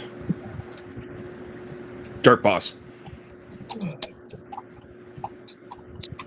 And then somebody check and make sure he's right. Boom shield. Dirt Boss, Downshift, Mirage. Well, there you go, TFA. You got the first one right. Yay. I always screw up with Dirt Boss because I never really think of him because he's kind of very underappreciated. Not just in Minicon, but like Transformers Cybertron too, he's so underappreciated. It's also just an odd name to give a plane. Huh? A plane? Yeah, because the Skyboom shield, isn't it formed up of... Oh, no, I'm thinking of the Bricks. sword. The shield is the cars. Never Bricks. mind. Oh, I was gonna have a conversation. I was gonna pull you aside and be like, hey, can we talk here? Like, can you come into my office? It's just a broom closet. Office around here. I thought we were talking about the Star Saber, not the shield. Holy crap. No. Leave me alone. No. Leave BC, me that's the freak alone. No, that's the joke, BC. It's not an office, it's just a broom closet. That's a little more sus. Well, no, because I'm a mop. At least I don't gotta clean up my act. I hate you both. All right, so there we go. Y'all see what we're trying to do now? Yeah, okay, Yes. so now here's the other question. The one who gets it right, that's who gets to ask the next question, or are you just picking at random? Okay. Yes. Okay, then. Whoever answers the question correctly first they are the one that gets to ask the next question. So Okay, TFA answered correctly. So TFA now gets to ask the next question, and we're gonna let this go for a little bit until we finally feel like, okay, I think I've had enough. Okay, got it. In that case, I need to ask everyone a question. That's not a question that I'm asking for the game. Has everyone here seen all of the Unicron trilogy? I have. I have, but I've forgotten a couple things. Fair enough. It's been 23 years since Armada. It's fair. So everyone has. Okay, good. What? The only series I do not have completed under my belt is Energon, which you can take a wild guess as to why. That's completely fine. My question's more so I just wanted to for general knowledge, but this is gonna be a Cybertron related question. So tune your brains back all the way to the year of 2005. It was the year 2005. Bricks, I like you. All right. How in Transformers Cybertron, how was the character Nemesis Breaker created? PC. So Nemesis Breaker was created from the shadows of Megatron's aura when he came back from the dead from the other universe, where he threw it Leo Breaker, and then the shadows literally created a mirror copy of him. Yeah, it's essentially right, but yeah. Obviously, like there's some details there that I don't fully remember, but you're like we're not going for 100% correctness. It's close enough here. No, you're paraphrasing details because again, it's like a 20-year-old show, so you're fine. Yeah, nope, that's correct. Okay, then my turn.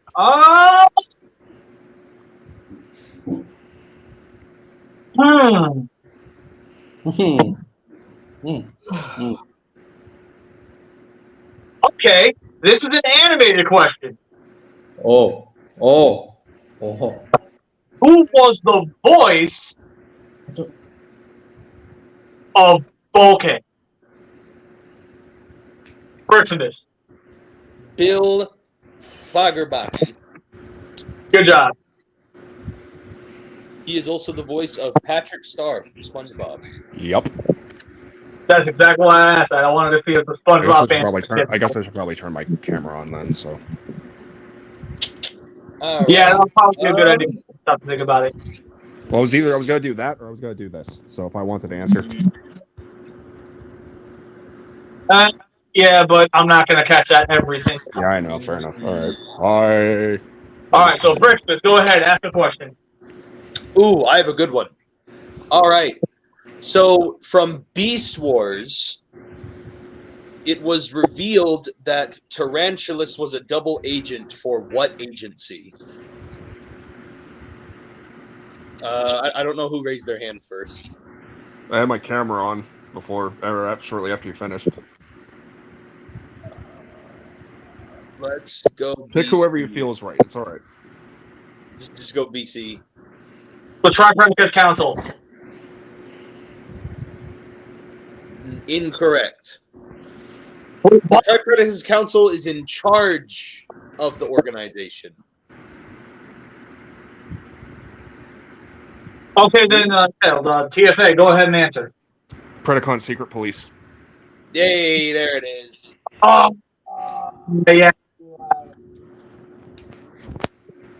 All right, fair enough, TFA. Go ahead, TFA. You get to ask another question. Give me just a moment. I'm trying to think of a good one. And this time, I'm going to go ahead and bow out, even though I already know the answer, because I want these two to actually be able to have fun too. Yeah, I was thinking about doing that my next turn as well. Okay, I got one. In Generation 1 Season 2, there is an episode called Microbots. The concept, the story is based on what older movie? Wait, say the question again? In Generation 1, Season 2, there is an episode called Microbots. The concept and story is based off of what famous older movie? Bees had it first. Go ahead, Bees. Real quick, Microbots. Is that the one where Megatron gets the heart of Cybertron, or Yes, that's exactly it. Okay, Yes, that's the one.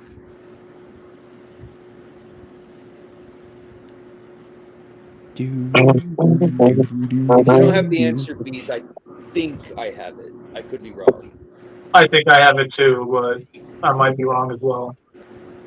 So this is kind of not fair because I haven't seen the entire G1 cartoon. Well, dang it. I know what you're talking about, but I forgot the name of it. I think it was actually. I think it might have actually been based on a Jules Verne novel as well. I have no idea. I just know it from the movie. Do you want to answer or pass? Pass. Okay.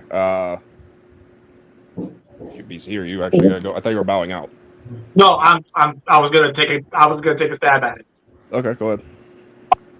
Is it Honey, I Shrunk the Kids? Close, but no. I have a guess. Go ahead, Bricks. Bricks, go ahead. Is it the movie Big? No. No? I think Quentin in here is saying Fantastic Voyage as an answer. Quentin. So yeah, that's right. That's exactly what it is. It's a reference to Fantastic Voyage, or I also would have accepted the movie Inner Space. Yeah, I have no idea. So then no one got that one right. Yeah. So okay. I'm actually for the sake of making this a little bit more fair, the cutoff point is Beast Wars. Like we can talk. Like the only series okay.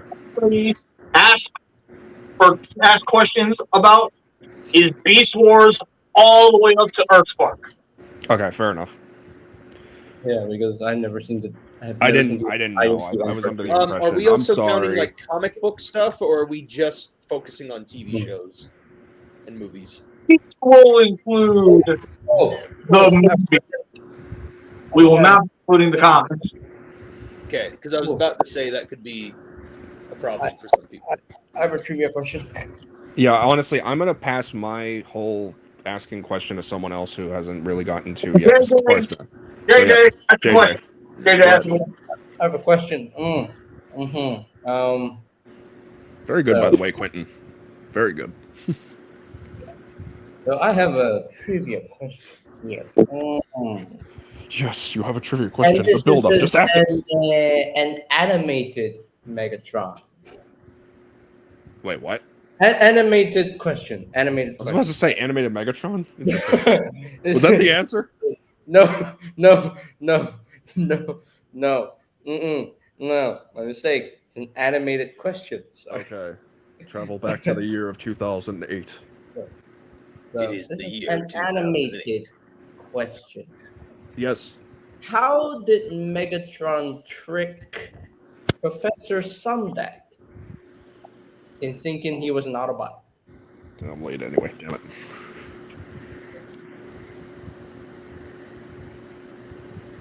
We kind of both raised our hands at the same time. Yeah, both of you raised. I raised last. So it's No. Yeah. Let Bricks answer because I'm starting to think I don't remember. Bricks, go ahead. Didn't he just simply lie? 'Cause, I mean, he just lied for like 10 episodes. That's How? No. Okay, so how he tricked OBC. how he tricked Isaac Sundak into helping him, it's literally because he told him, I'm an Autobot. And I don't want them to see me in my damaged state, so can you please rebuild my body? See, and his eye was literally twitching the whole time? That is correct. yeah.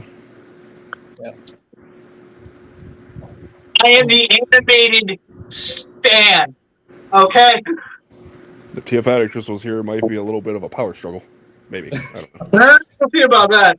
I know some things about Transformers Animated. Oh, I know some things. Okay, now, I'm going to crank up the difficulty here a little bit. We're going to stick with Transformers Animated, but we're going to go into things that I want to test the knowledge of people. Okay. Transformers Animated. This has to do with the character Rodimus Minor. Okay. Did he survive the cosmic rust? Yes or no? Yes. Yes. Who said it first? JJ? Yeah, you are correct. Yes. Rodimus 100% survived. Listen, the last episode of Animated, you see him alive and well. Oh man, it's been a while since I watched animated. Okay, so with that said, JJ, you now get to ask another question. And then please, guys, for the love of God, make sure it's one that bees can answer. Because like he literally came up with this idea, and I absolutely love it, and he has yet to play. Yeah, and a lot of times I'm trying to answer, someone beats me to it every time. So yeah, no. Next one, we're letting bees answer it. If anybody gives me any crap, we're gonna have some words. Anyways, This is a Beast Wars question. This is a Beast Wars question. Okay, it's a Beast Wars question. Okay, this is the Beast Wars question. Who captured Tigertron and Air Racer and combined them into Tigerhawk? The Fox. Correct. Batman. all right, there we go. Now bees is in the game. All right, bees, go ahead and Batman. ask the question. Let's see.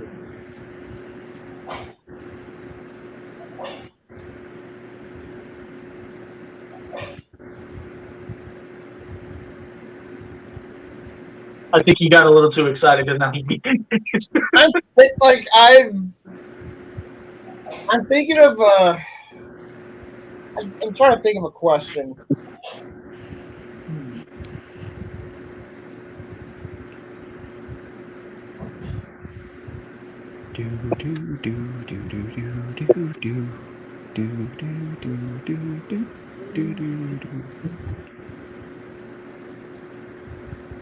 It's Japanese team, right?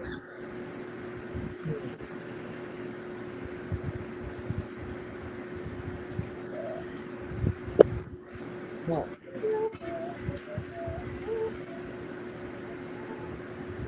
Would you like question topic suggestions to kind of help organize the files in your brain? But again, keep in mind we're strictly only doing Transformers. We're not branching into anything else. Yeah, no, I was more so going to be like, Okay, like you know what? It could be like a voice actor question. It could be like a character model reuse question. It could be names of episodes. Okay, I have one. Oh, Yes, one. Who provided the voice of Night Scream in Beast Machines? Oh, hell, do you expect any of us to remember that? Bitch. Oh my god! Oh, I know the name, but I can't remember. You know what? That's a good question, though. That's a genuinely good question. You're making me think. That is a good question. Yeah. Well, I'm out. I can't answer this without cheating, so I'm out. I'm thinking. I can't remember I'm his thinking. last name. I'm thinking. Can you at least think of his voice roles he's known for? I just know his first name. I don't know his last name. So I only know. Do you know of any of his other voice roles he's known for at the very least? I'll accept that. I just know he's. Oh my god. Oh, what's his name?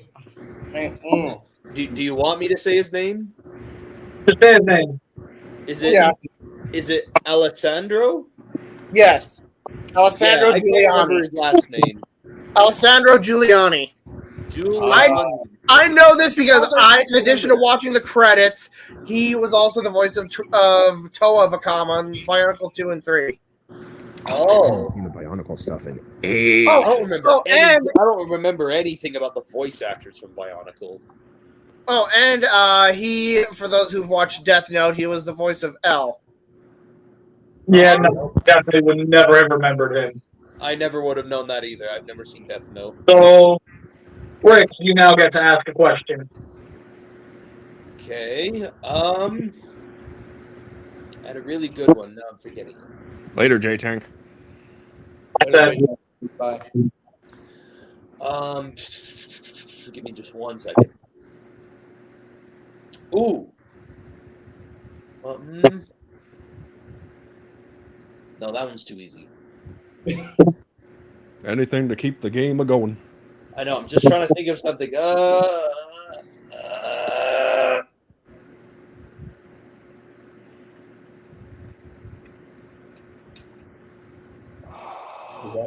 Okay, here's just a simple one. Who can name all 13 of the primes? Me. Okay, hold on. Hold on. Briggs, come on, dude. If you're What? gonna do like that, make sure it's significantly tougher than that. Star Convoy, Megatronus, Prima, What? Solus, Micronus, Alpha Trion, Nexus, Amalgamus, Leech Maximo, Onyx Prime, Vector Prime. Oh. I'm all. Oh, wait. Hang on. Shush! Give me a second. I'll give you a hint. Optimus Prime is not a valid answer. The Arisen. I said the Arisen, didn't I? No, I'm not counting the Arisen Optimus Prime. And Zeta? Okay. Did you say Alchemist already? Yeah, I said all. Mm. Hold on. Let me. I was specifically going for TF1 continuity. Oh. Yeah, see, if you would have told me that, if you would have specified that right out the gate, I would have actually made sure I stayed within it. Well, you got it anyway. Quintus was the one I was missing. It's always the tentacle. It's always the tentacle man. It's always the tentacle man. It's always the tentacle one. For me, I keep forgetting Anti-bot. Amalgamus. Was Logos Prime in the TF1 continuity? No, it was not. No. Anyway, No. so we can go ahead and say I got it because I basically just absolutely I dominated was through just that. trying to say a question just so we could move this along. So I was having a hard time Yeah. thinking of one. Okay, now.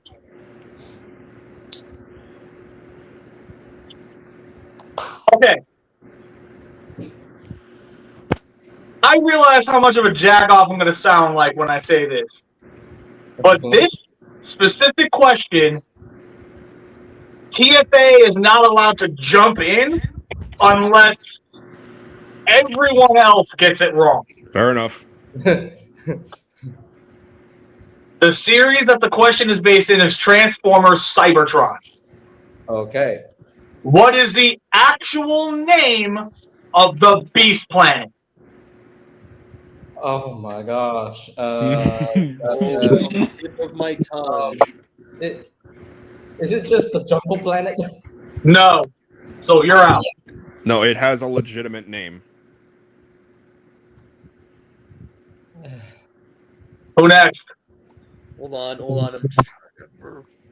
They used it. Didn't they reuse the name for? They obviously didn't mention it in the movie, but didn't they reuse it in the behind the scenes for the planet in Rise of the Beasts? Yeah, in Rise of the Beasts. Oh, I can feel it. He's literally man. I'm like, someone, please. No, I more so want to be like, I want to help you guys, but I don't want to. I just want to confirm it wasn't Eucharis, right? No. So Okay. done. B, you're the only one left. I have another answer. I know Eucharis was one of the names of the planet. Beast. I'm drawing a blank. Okay, so you forfeit. Yeah. Pass. Okay, TFA, go. Savage Planet. What? Savage Planet. It was never called Animatron. It was also called Savage Planet, so I mean. Then, you know what? No. At that point, it ended up confusing me, so I'm going with something different now. Because I do not remember Animatron. Either I do or I blanked that name out of my head. Specifically, remember when I looked into it, I read that it was actually called Animatron. That's such a dumb name. How much did you come up with that? Anyway. Then, Oh, What the crap? okay. It has like hold on. I know why it's called Animatron. BC was trying to speak. Because in Beast Wars Reborn. BC was trying to speak. Okay. No handicaps this time, but no one is allowed to answer anything unless I specifically see a hand go up. All right. That said, Transformers Plus in the Skies 2001.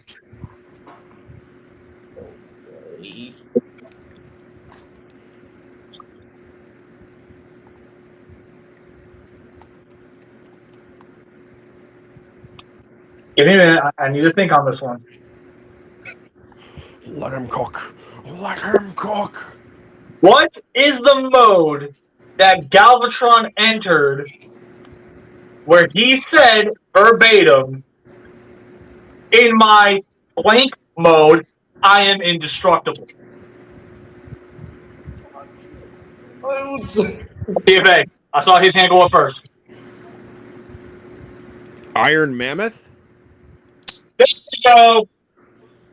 In my Iron Mammoth mode, I'm indestructible. Good shot, TFA.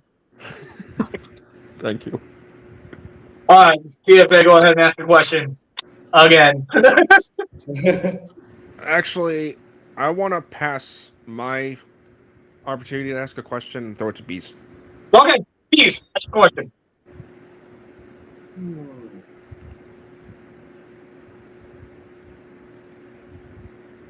Again, it could be voice actors, it could be episode names, it could be character model reuses, it could be dialogue.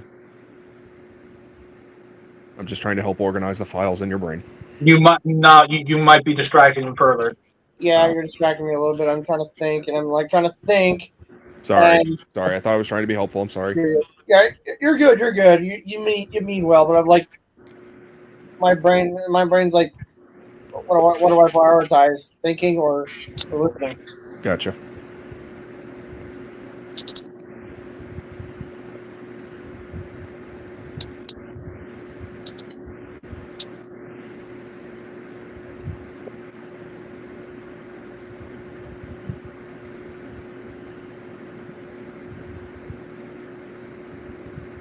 I have a really good question.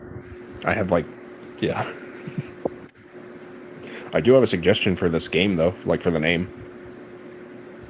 Let me come up with a question, and then we'll get back into the question. Yeah.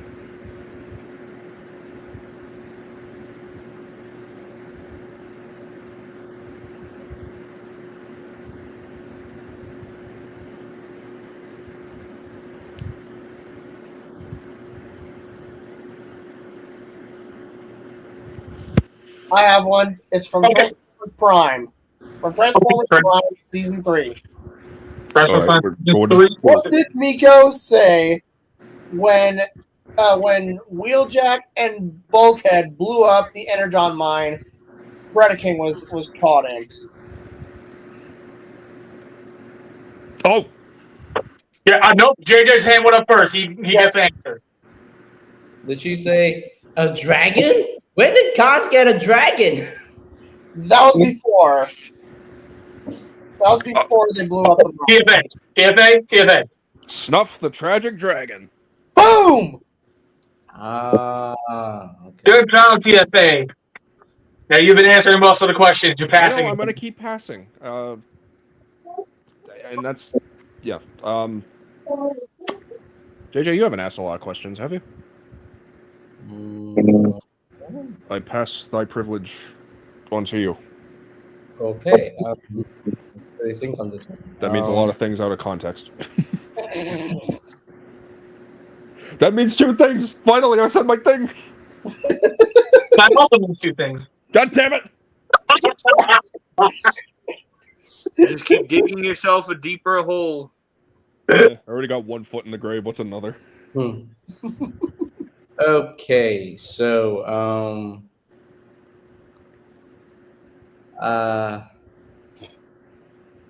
man, this is really a hard one.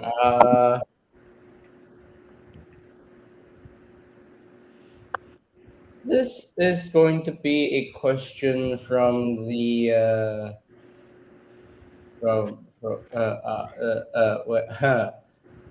okay, you know what? This is a Robots in Disguise 2001 question.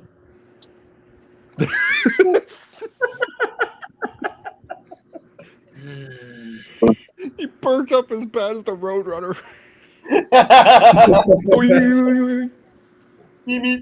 So the first time we see Megatron in the show, what mode was he literally in? Oh my god, jeez. BC. The hand mode. Yep, correct. I've never seen you move that fast. Holy crap. What? Shit! This one is my shit! I know. Y'all cannot I've never. in No, my machine! bro, I know, but I've never seen anyone raise their hand so that wasn't even like a second. It's just like bam. Holy crap. No, see, this is what. Dude, low key, I'm literally playing a game with you where you technically hold the most power here. I mean, true. So I wanted to make sure that if you're going to be stepping on my toes, I was going to be able to fight back. Anyway, sorry. All right. See, my name suggestion for this game will make so much sense later. Yes. Actually, no. Well, quick pause on this real quick. What is your suggestion? Because I want to know. So originally I was going to call it Scrap Dash, but now I'm thinking just because of how sporadic your fucking motion was, call it Flashbang. Flashbang? Yeah. I mean, beef? Because you're being blindsided by questions.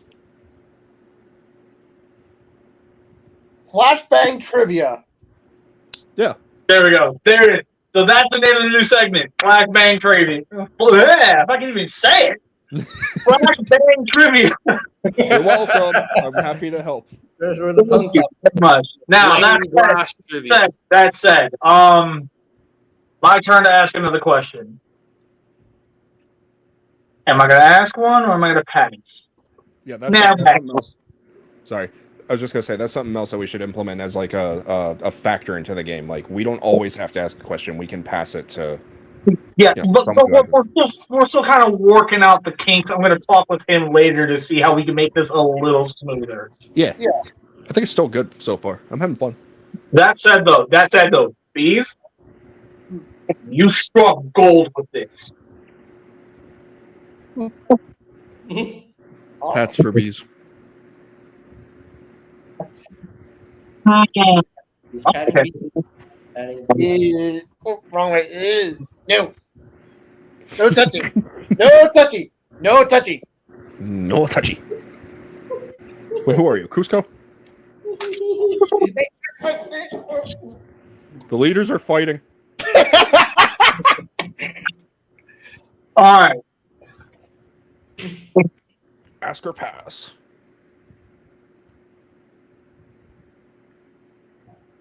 I want to make sure that when I ask this, it's something that I actually know for a fact I'll know the right answer to. I'm surprised I got that one TFP question right. Not gonna lie. Okay, Transformers Prime. This is a Season 2 moment. What am I thinking? When the Autobots were in their base, trying to come up with some level of a means of getting the Omega keys back, if I'm remembering the moment correctly. Bulkhead said Why don't we just let Megatron revive all of Cybertron? What was Optimus's response to that? Bricks, I saw your hand go up first. His response was that Megatron would use it to his political advantage and claim that he was the savior of Cybertron because he used the keys. Okay, there we go. That's all. Nice. Literally, all you had to say was, because if we did, he would use it to his political advantage. You could have just left it at that, and I would have taken it. So there you go, Bricks. Ask a question. All right. This one might be really easy, or it might be a bit of a deep cut. I don't know. To me, it feels like a deep cut. But from Transformers: Rise of the Beasts, on the side of the vehicle mode for Battle Trap, there is a brand name. That name is a reference to an actor who passed away as kind of an homage. JJ. It went up really quick. Bernie's. Bernie's what? Bernie's. Too late. CFA. Bernie's Towing Company? Yeah, so who's the actor it's in reference to? Bernie Mac. Yeah. There we go. Who was TFA the guy in going to pass 2007 again. who was the car dealer for Bumblebee in the Michael Bay film? Yeah, Bobby Bolivia. Okay, so Like the country, except without the runs. All right, CFA. Okay, I'm gonna ask. You gonna ask or you gonna pass? I'm gonna ask this time. Okay.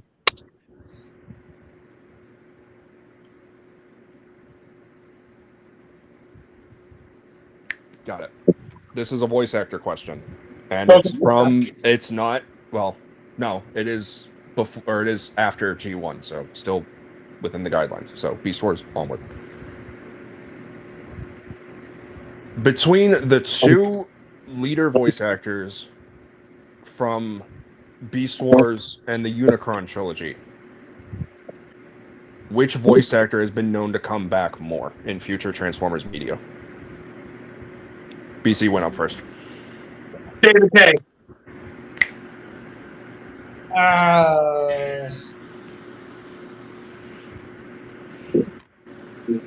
David K, dude, we cannot be underestimated the power of David K. Nope, because he came back for Prime, RID 2015, and he more than once in RID 2015 actually. Beast Wars. He was in Beast Wars. Animated. Yep. I actually was not going to say David K. My answer was going to be David Sobolov. Well, no, notice how I said between the two leaders from the Unicron trilogy for voice actors. So David K, Gary Shaw. I just thought we were saying like guys who are just reoccurring. Nope. Since Beast Wars. Okay. So ask or pass. This is a RID 01 question yet again. Oh boy. Who here can explain to me, and this is going to have a non-negotiable 10 limit wait till you can answer to give everyone a chance. RID 01.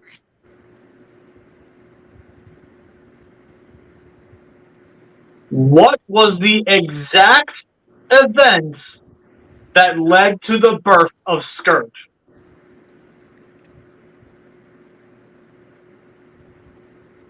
I said 10 seconds. I saw Bricks' hand go up first, so I'm going to let him answer. Yeah, I saw it too. So when you mean the exact events, do you mean just the entirety of the episode or what happened in that moment? That exact moment. I don't need the whole episode. I don't need any of the semantics. I just need to know exactly what transpired that created Scourge. While Megatron was trying to scan the oil rig, Optimus tried to jump in and save the rig because it had humans still in it, correct? Correct. And then while Optimus was both holding the oil rig, it scanned both Optimus and the oil rig truck. Which then both pulled, the data out of there and put it into which then turned it into Scourge. you're correct.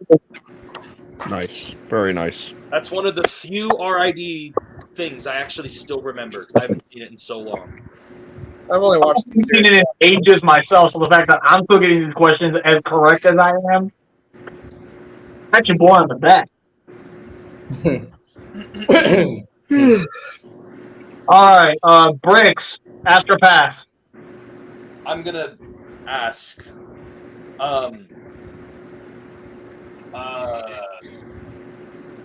Fudge. Had a really good one. Just give me a second.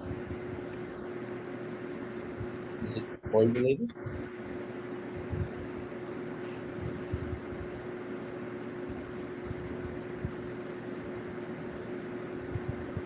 I'll put myself in horizontal, so yeah, that's better.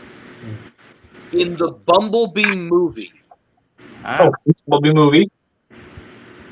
when Bumblebee's transponder signal was going off and Shatter was picking it up, what radio show intro was also being picked up inside of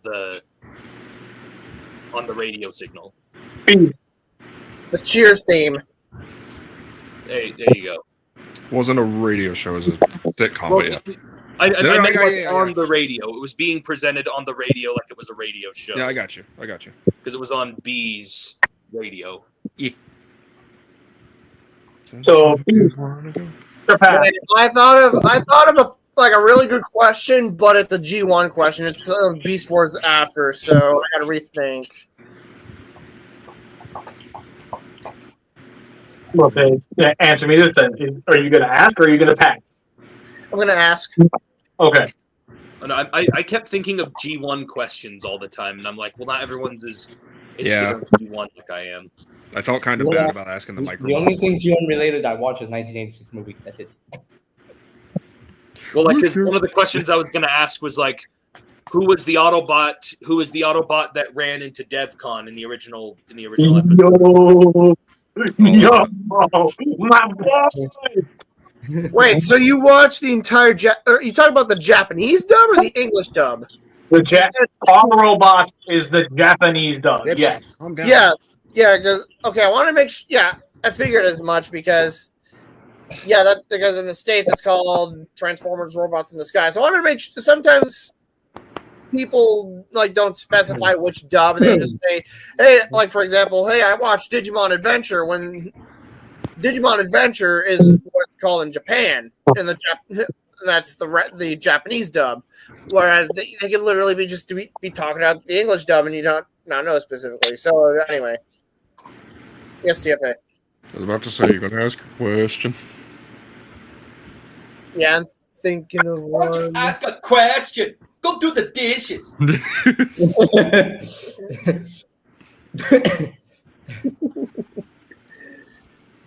Let's see. He's getting red-faced again.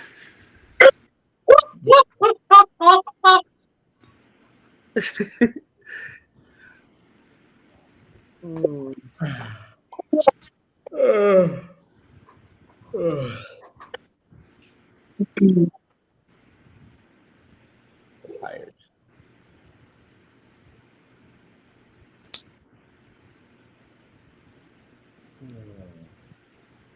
Hey, to give you some time to actually think, I'm going to go ahead and pass you, and we're going to give it to somebody else. Okay. So, who here wishes to ask? Put your hand down, TFA. You've done enough. So, Yeah, you have enough good noodle stars. Save enough for everyone else. JJ, you want to ask a question? Yes, I'm asking. Okay, go ahead.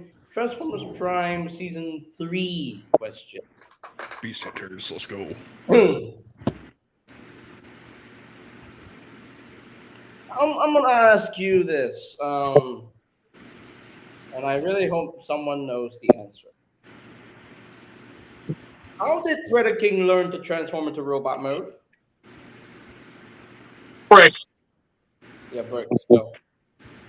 Predaking learned how to transform through both the Decepticon ship's database and watching the other Decepticon drones as they would take off.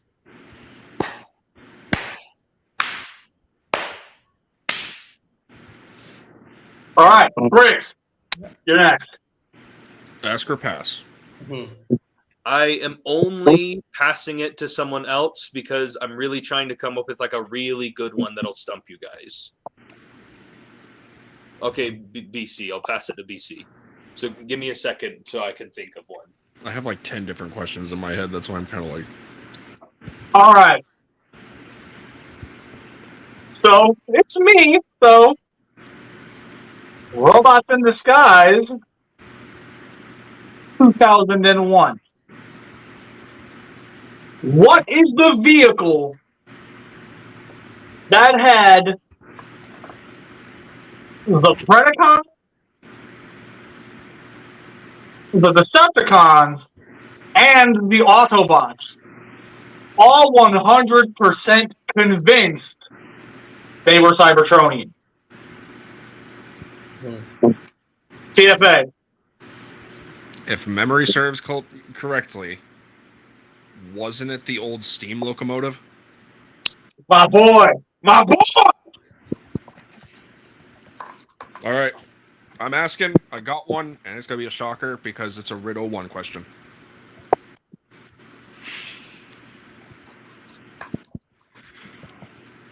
Who was the voice actor that voiced both Wars on the Autobot team and Darkscream on the Predacons?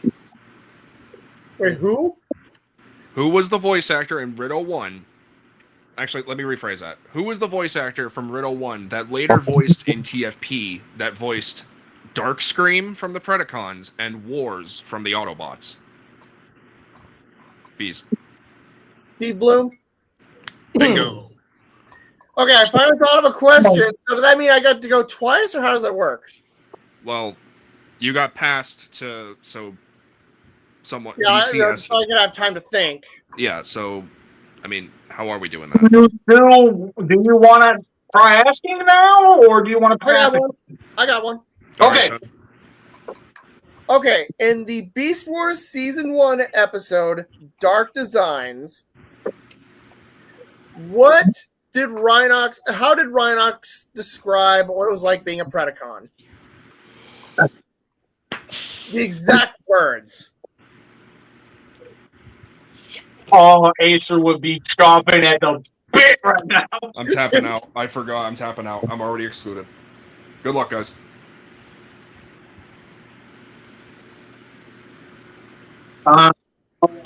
You went with a really specific one. What the hell?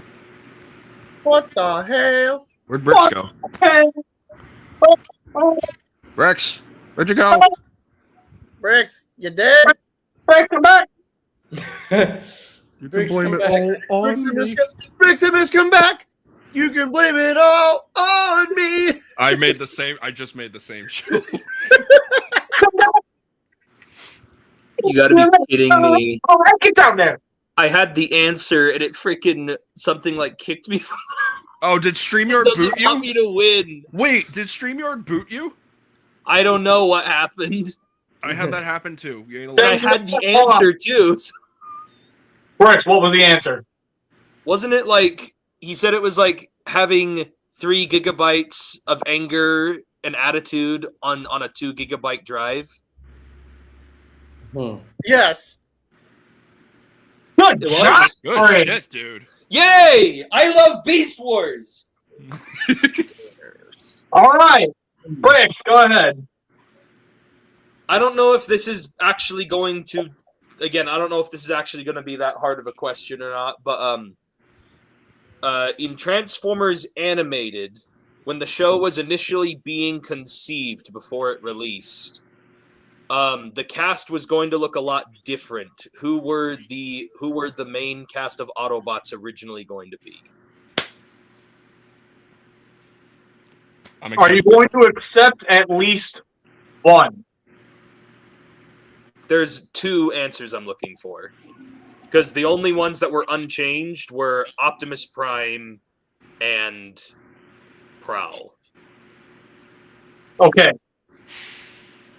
It's just Prowl his design was changed, but him being in the show was not. I think I got this. He thinks he got it. If he doesn't have it, then it's going to TFA. Yeah, perfectly fine. So, if my memory on this is correct, which I'm not 100% positive that I'm correct on this, but I'm going to try. For Transformers Animated, the original casting decision, as far as Bumblebee was originally going to be Hotshot, and Ratchet was originally going to be Red Alert. Yep. Bro got it. You got it. It wasn't until the popularity of the Michael Bay film that we were like, hey, let's change it to Bumblebee and Ratchet. But yeah. Nice. Dude, I was sweating on that. I was hoping you were just going to ask, like, what was the name of the show before Animated? And I was like, oh, I had that, and then I forgot it. The cast was like blanking on me. There was a name for it before. That's something you don't know. I can't. Yeah, I'll share later. Yeah, no, definitely share that with me later. That's something I genuinely didn't know. Yeah. Or maybe I did, and I'm just blanking on it. Whatever. We're neurodivergent, so of course our memory blanks out on us every now and then. Okay. I have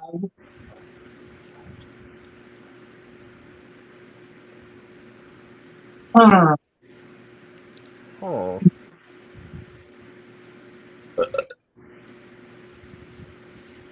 For Revenge of the Fallen. Oh. What was the one Autobot car where his vehicle was only made for the film, and it was not an actual vehicle you could buy? Literally on my end, it glitched, and I saw both your hands at the same time. So, Bricks, I'll be generous. You go ahead first. yeah, I was literally about to say, you know what, TFA, you keep getting all the shit right. So, Bricks, I go. was also going to specify, does it have to be the exact model of car, or just name the character who turns into it? I want you to name the character and what he turned into. No, I only know the character. I can't remember the model. Okay, I'll be nice. I'll let him, if he's correct on this, because I specified Autobot. Who's the Autobot? Sideswipe. Okay, you're right on that. And then, does someone want to name? Do I want to popcorn it to someone to name off the car model? Bees. The concept Corvette Stingray. There we go. Nice. Since Bees can take the question since he finished it. So since that one, I unfortunately had to split it between two people. What I'm gonna do, simply to make it a little easier, mainly for me, I'm just gonna go ahead and ask another one and see if I can get one where they just know the answer straight out the gate. That's fair. Oh! How about? That just gave me an idea. How about we call this like? Oh, Ooh, I have a my good brain question. isn't braining. Where two people are able to answer a question that has two answers to it, like a two-part answer, whatever. We call those kind of questions a double something. I'm like, I keep thinking double header. No, wait, I got a better name. and it's Transformers related, but I got a better name for you. So for this type of round of questions, right? And we have to team up together, the Headmaster round. Okay, I like that. Headmaster round, I like that. All right, cool. Well, I haven't thought of any Headmaster round questions yet, but I'm pretty sure the more we do this, and let's face it, I'm liking this a lot. It's really fun. This is fun. I like this. I was going to do it on TFTC too, actually. No, you are not. No, I said I was going to. I do have a quick question, real quick, while we're kind of taking a break for a second. Are questions related to toys and figures allowed? Because I noticed no one's mentioned anything about toys and figures. So I've basically been sticking with movies and TV shows to try to make this a little bit easier, but the next time we do this, I will start including toys. Okay. Then I'll probably save my toy question for. Oh, that's gonna be a double. That's gonna be a double-edged sword, BC. Because if False Convoy's here, you know he's gonna go for lucky draw questions. Yeah, and then at that point, the only one that can even remotely compete with him is me. Yeah.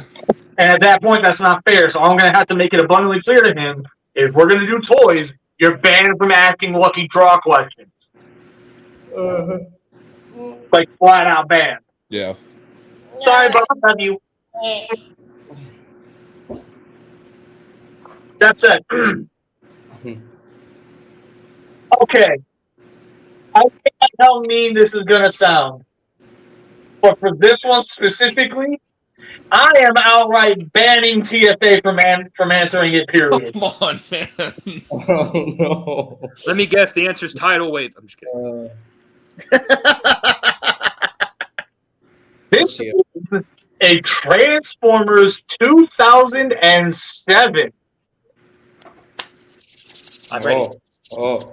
Oh, Princess, lock the fuck in. All right, I'm gonna really need to pay attention to the hands, except yours. You don't count. You say it nicer, you know. Jeez. During the battle in Mission City, when Sam dropped the Allspark, I already know the answer. what precise machine, and I'm only taking hands, no blurting, what specific vending machine came to life and started attacking people? Ooh, that one was tough. Ooh, Bees and Bricks both were like neck and neck. Ooh, ooh. With the coin. Eyewitness, I saw. Well, Hold on. paying attention. Hold on. Give me a second. Here, I got one. It's not really a coin. No, give me a second. I have this. I'm an honorary Nest member.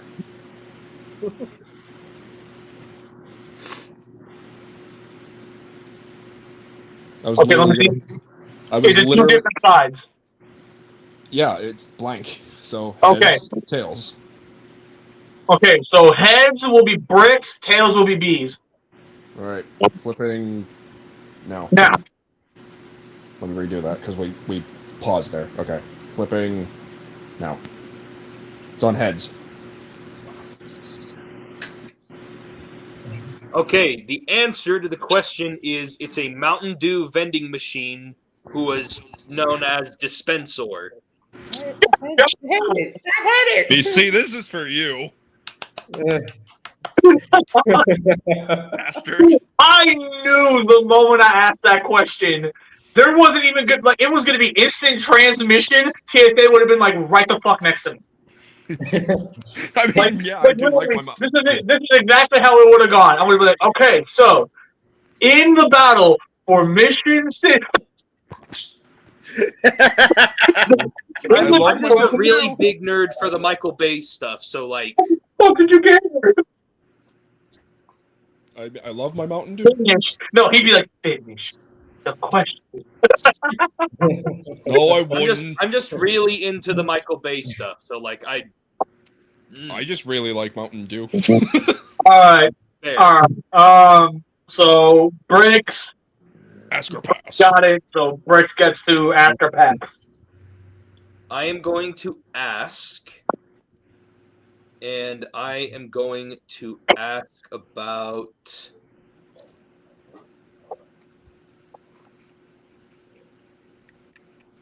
Where did it go? I had the question. It's now I'm always when it's drawing a always blank when the again. spotlight.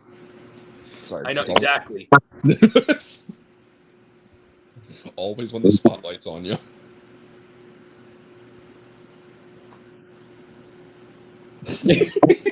What? Okay, so while he's thinking, everybody in the chat, in the comment section, are you liking Savage Storytime more, or are you liking Flashbang more? Flashbang trivia. Flashbang Tribute.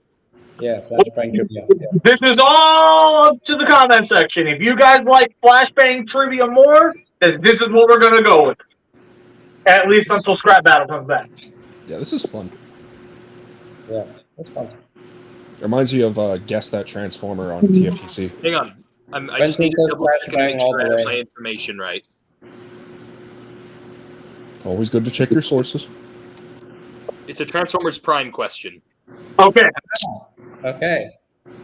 Okay. From what season? Patience.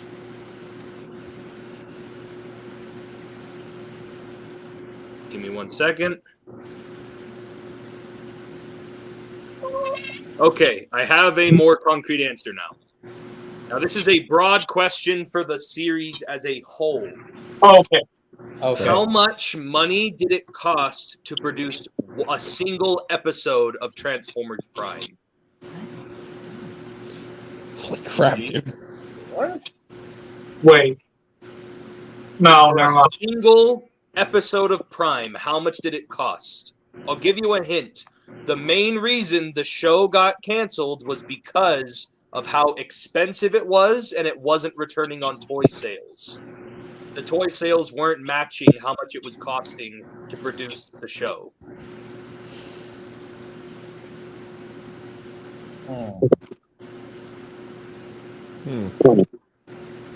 You see?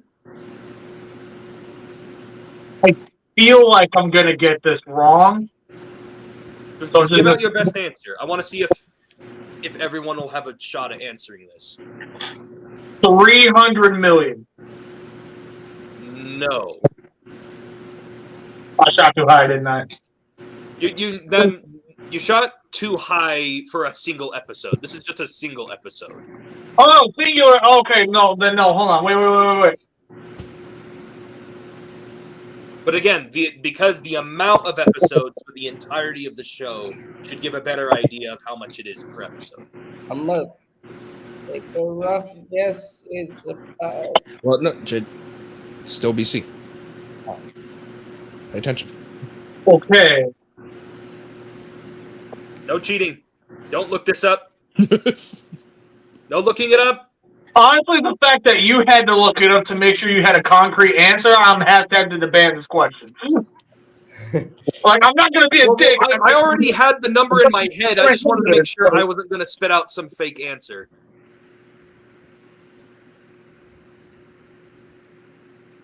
I know for a fact it had 6 zeros in it.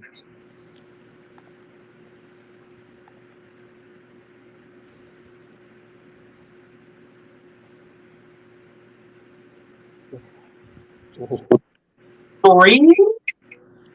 3 what? 3 mil?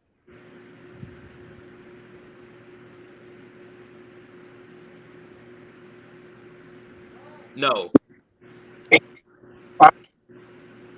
JJ? I'm gonna take a rough guess. It's about 2.2K. No. You're aiming a little too short. Ah, crap. TFA? I'm just throwing a guess as everyone else is. I want to say maybe around 40,000. No. Yeah. These? 10,000? 1,000? 10,000. 10,000. Too low. Okay, so then all of us tried. What's the answer? $1.5 million. Are you fucking kidding me? For For one a episode? single episode of Transformers Prime was $1.5 million. Literally sitting here thinking, I should probably say 1.5 to just to be safe. But then I'm like, you know what? No. Stick to your guns. Stick to your guns. Stick with your Something I learned today. Holy crap. Yeah, the reason why the show got canceled is because toy sales were not matching with the pace of how much it was costing to make the show, which was one why of the the show was reasons. canceled. That's insane. I can see why. It was the main reason why it got canceled. Obviously, it was also like it was darker, and there was all these other reasons, but that was but the financially, main reason. that's already like drawing a nail in the coffin. Exactly. Christ. Well, I'm glad I finally found a question that stumped everybody. Yeah, you literally had to go for the one thing we don't like, which is math. So, you had to, so in this case, this also presents a good scenario. If in the case of a question that everyone can't answer, what do I just make a new one? Yes, you make it on the spot. Okay. Go. Okay. What's the next question? My new question will be in.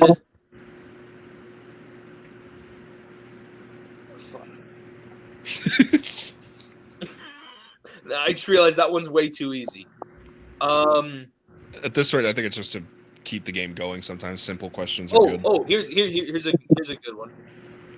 In Transformers 1, bro, he's paying attention. In Transformers 1, best movie of all time, go watch it.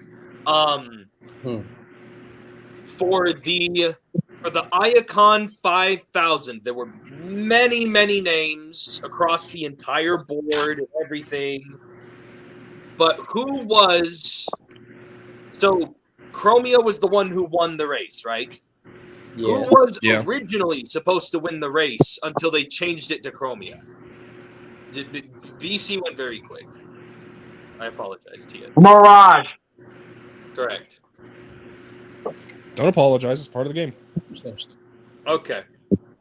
See, I was so hesitant to go with TF1 because we've been getting on Nariko's ass about it. No, we're hypocrites. Great. Well, then again, every human is a hypocrite. I just wanted to throw something out there because I gave you guys such a hard one, so I was like, let me just do something. Toss us a bone, yeah. Give us a pity treat. Yeah, at that point, yeah, you needed to give us a bone, bastard. You fiend. You know, just because of that. Guys, 2015. Okay. But by the way, this will have to be my last question. Okay. No. We need to do more stuff. Robots in Disguise, 2015. Yes. No. Fuck.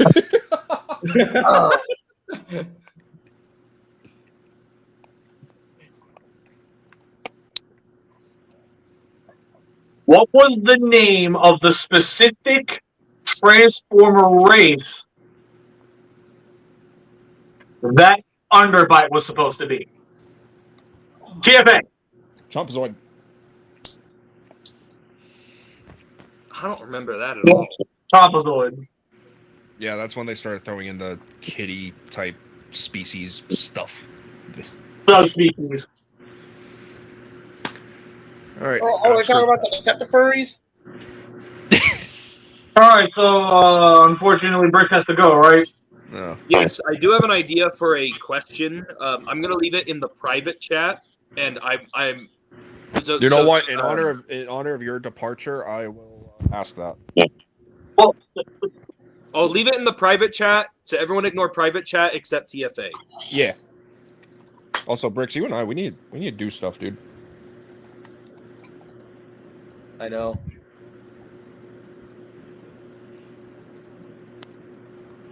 so far.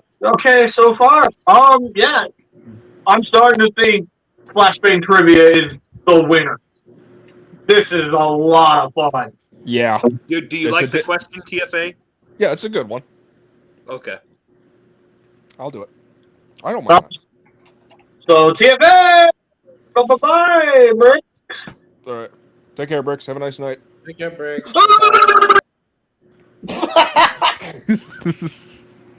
All right. In honor of Briximus's departure for the night, this is yet another RID 2015 question. In Robots in Disguise 2015, what was the name of the prisoner transport ship? BC. Alchemax. No.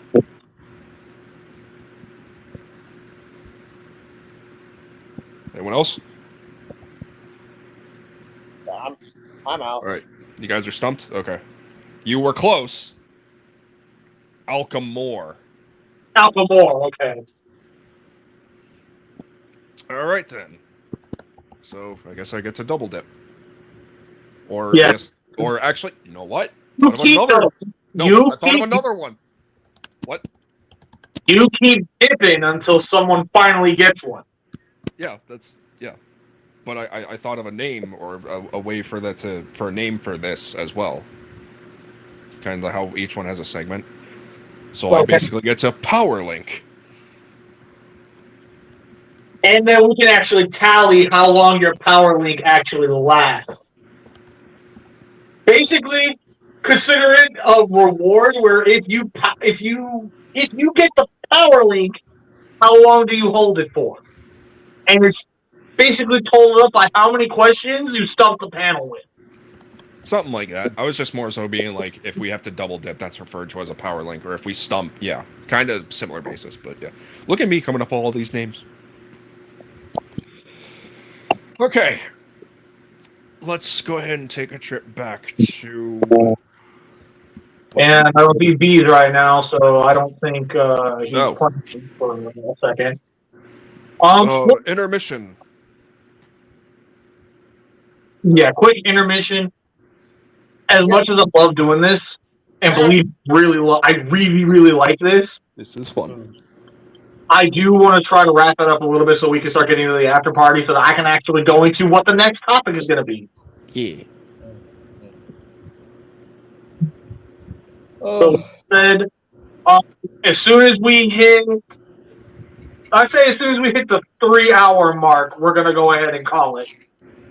Works for me. Yeah, this is fun. This is genuinely really this is a whole totally different vibe. All right. So with that said, TFA questions. Wait, what? Where's Bees? Oh, good. All right. Well, He ain't back yet. well, then in that case, I'll be RB. Looks like it's just you and I. What the crap? What's going on? Give me a moment. Time to get some food. Also, it's only 11 my time. That doesn't feel right.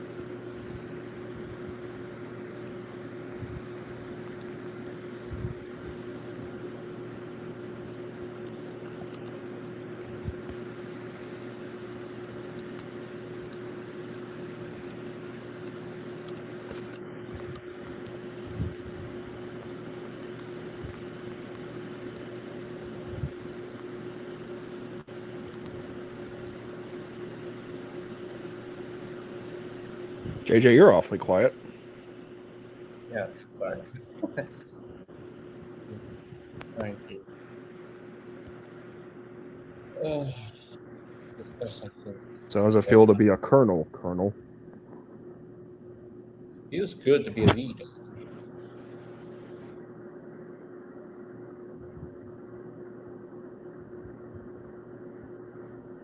Awkward silence is awkward.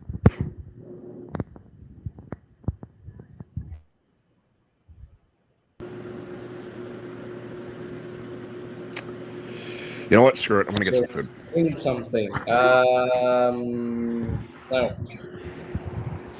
Not now, because I'm gonna get some food. I'm hungry. Oh, David's still awake. Holy crap.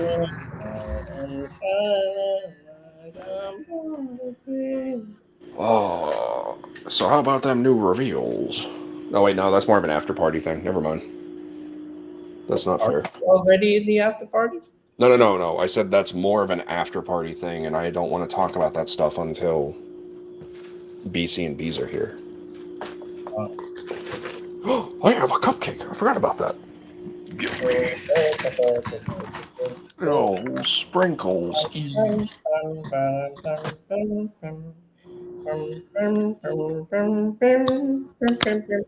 How do you know the Jeopardy theme?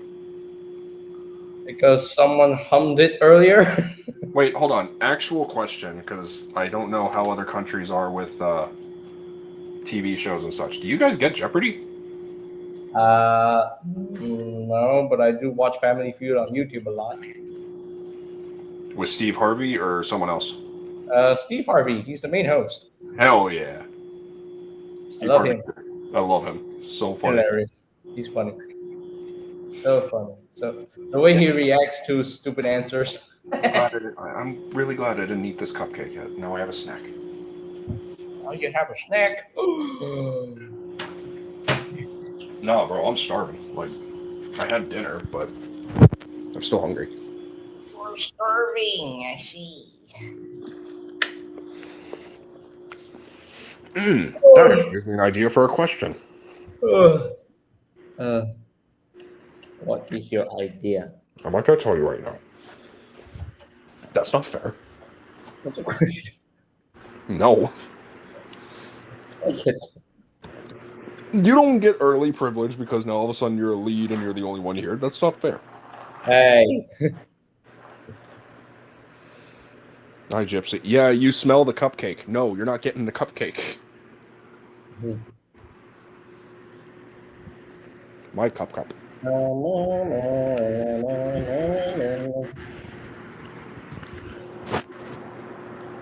Besides, I'm pretty sure cats can't have sugar.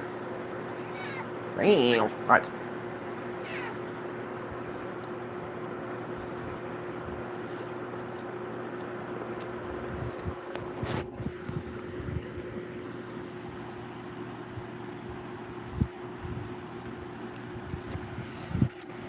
What the fuck? BC, I thought you said you were BRBing.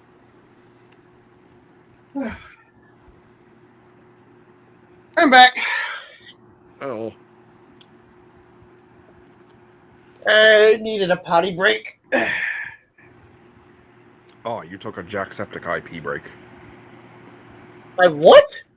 You took a Jacksepticeye pee break. What? Am I the only one that knows who Jacksepticeye is? That covers live, my boys. Yeah, I guess so. Jacksepticeye BC. He's a YouTuber. He's a gamer. TFA. JJ's in charge. I know. I already know. Don't read the private chat out loud.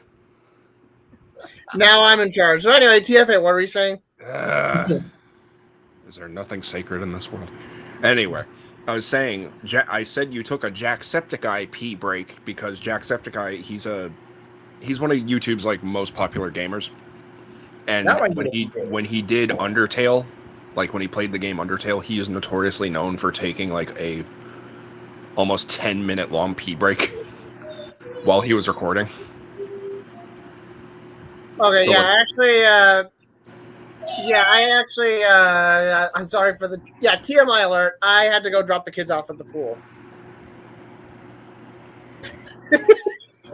You had to go help Willy Wonka make chocolate.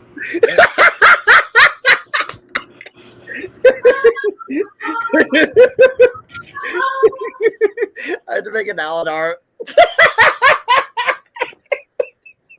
You had to go make sure the king. You had to go. Trivia.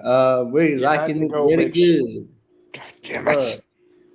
JJ, hold up. TFA, what were you trying to say? You had to make sure the king saw his dukes.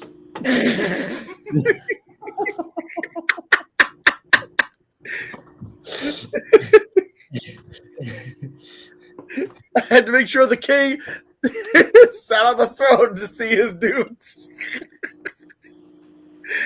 But anyway, shit, I had another one. Hey, there you go. No, what was another one? Give me a minute. I like flashback trivia. Yes. Yeah, True. I lost it. Damn it. kitchen loaf. So how we feeling about the new wheelie? I want to talk about that because I know BC would probably want to talk about that too around the after party. That's why I didn't ask about that. Like I was like, I backed off that. Nice tours. What the frick's my plate? Oh, Nice okay. nose hairs. Nice Justin Bieber haircut. I'm not even being mean. It does look kind of good. Oh my god, it kind of does look like a Justin Bieber haircut. Don't shake the ball. Oh, there we go. Much better. Thank you. The boss is back. And my boss is back. All right, so What are we up to? who's supposed to be asking questions again? Me, because I stumped you, or you answered the Alchemore question incorrectly. Yeah, then go ahead. Okay, have we all played the Cybertron games? I just want to ask for preface. No. God fucking damn it. I have not played it, but I have watched the gameplay in a movie format, so... Okay, that still technically counts, so you at least know events and things and stuff and things and things and stuff. Okay, so what game? It's going to be fall. No, I'm just kidding. It's going to be Rise of the Darkspark. No, I'm kidding. I was gonna say, I know nothing about that. I joke, even though it's I know. I said, I was about to say. Okay, so this question is Fall of Cybertron focused. Which character hold on, I have to workshop the wording for this. Got it. Which character made Grimlock unlock his full potential? BC. Shockwave. Nope. Wait. What game? Fall. Oh, fuck. Okay. Shit. Okay, hold on. Wait. Well, you answer. I want to get someone else's turn. What character? So yeah, what character? So I'll ask the question again. What character let Grimlock access his full potential or unlocked his full potential? I'm out. Yeah, it's been like JJ. ages. One of the Insecticons. What was his name? Just try a name. Stop trying to sound like you're constipating. Was gonna it? Was it? No, wait, hold on. No, wait, hold on. Was it Kickback? Yes. Yes. Well, I was Because gonna Kickback was the one that made Grimlock be able to transform by getting so angry. Oh. And I was about to say, JJ, why do you sound like a constipated seal? I literally said I was trying to remember that one moment in the game. I can see him now just as a seal on an iceberg. Next thing you know, it's nice and white, and there's some brown. Been a long time since that game. Anyway, so PFA Power League has officially ended. We are over to JJ, who is going to ask the next question. This is an RID 2015. This is a red what? This is a RID 2015 question. The best sequel to Prime. I've only seen like the first 2 or 3 episodes of the show. Ah, okay. In which moment of the show did Grimlock finally get his Autobot symbol? Shit.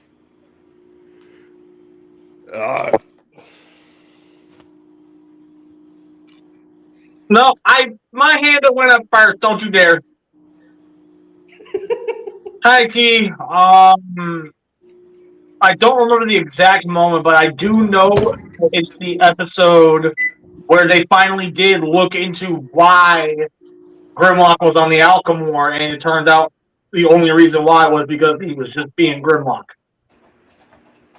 Yeah. So again, I don't remember all the details, but I do at least remember that detail. Is that an acceptable answer? Okay. I'm gonna say, if my memory serves correctly, and normally it does, episode 8? The one with Minitron? Was that it? Yes, because the ending of episode 8 almost told Grimlock that he's gonna get his Autobot Super Final. It's either episode 8 or 9. I want to double check. So if I'm wrong, I'm wrong, and I'm more than willing to admit that. You're semi-correct. You're semi-correct. You're very close. You were close. Who was closer? He was close. Yeah. What the? Was it 8 or was it? Oh my God! It was 8. Yep. So who you passing to? Bees.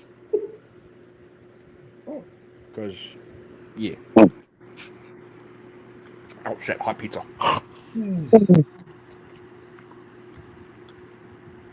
Papa John's does not hit the same as Pizza Hut.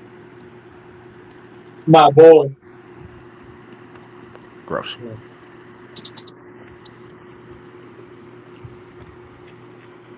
And people said CC's pizza tastes like cardboard.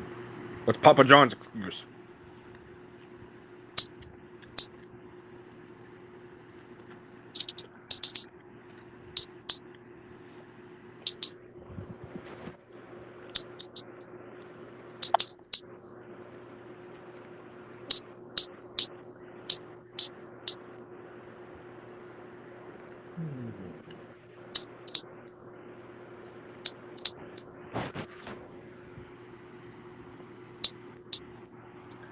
Can we ask a question in the form of a true or false question? Yes, you can. Yeah. Okay, true or false? In Transformers: Revenge of the Fallen, Sam Witwicky had put a cake frosting in his ear. What? Sorry? Say it again. True or false? In Revenge of the Fallen, Sam Witwicky absentmindedly put cake frosting in his ear. The BC's to him came up first. I'm going to say true.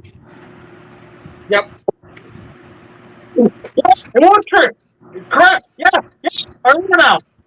It was when he was having the seizures. Or here's the little It was when he was having little episodes, and he kept drawing the symbol with the frosting. symbols on the table with the cake. And then when the robotic blow up doll, I mean when Alice came over Oh my God. with him, he snapped out of it. Like, oh. Yeah, I'm just He kidding. went like that, and he stuck it behind his ear. Oh, okay.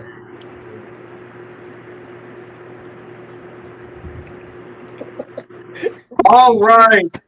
All right.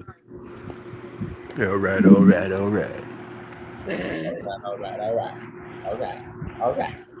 Transformers, Dark of the Moon. Oh. Okay. Oh, okay. We're going to the year of 2011. This is going to require at least a couple seconds before anybody attempts to answer. Who was the original intended voice actor for Sentinel Prime?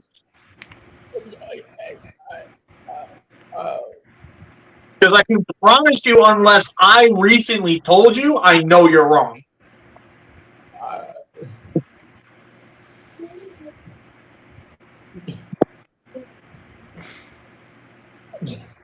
All right. Stab in the dark. A stab in the dark of the moon? Go ahead, Beef. Corey Burton. No. How about? Hi, Bell. Hey, Bill. Okay, who wants to take another stab? Hi, Bell. Hmm. I'll be nice. Let JJ go. I need more I like food. bananas. Bananas are good. JJ, you can veto if you want to.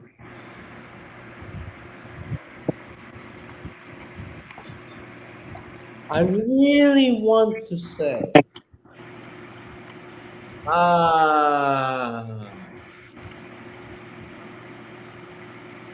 The original intended voice for Sentinel Prime was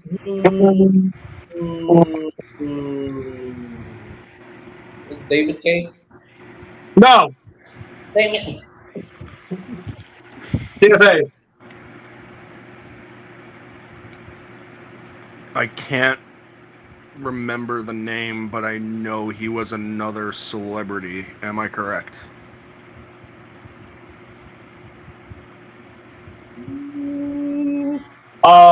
It would be dumb because it was not originally intended to be me because I was way too young at the time.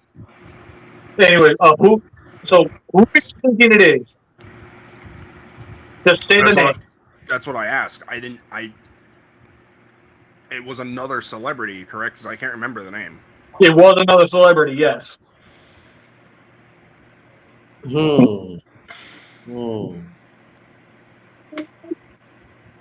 it. Liam Neeson? No. The original intended voice actor for Sentinel Prime. And as soon as I say the name, you're going to look at his face and you're going to feel so dumb. So fucking dumb.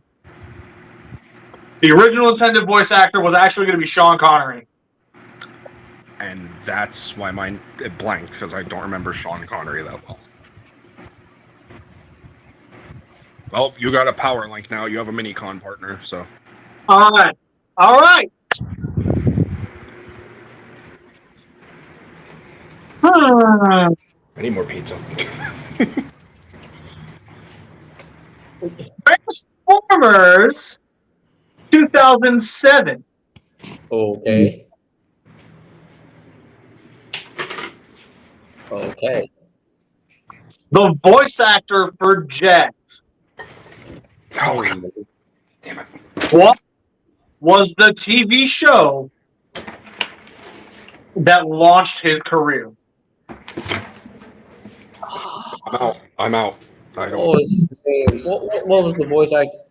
What? Darius McCrary. Yeah, I'm out of this one. Bees. I'm gonna hope and pray that you're gonna be able to save this because if my power link streak lasts, man.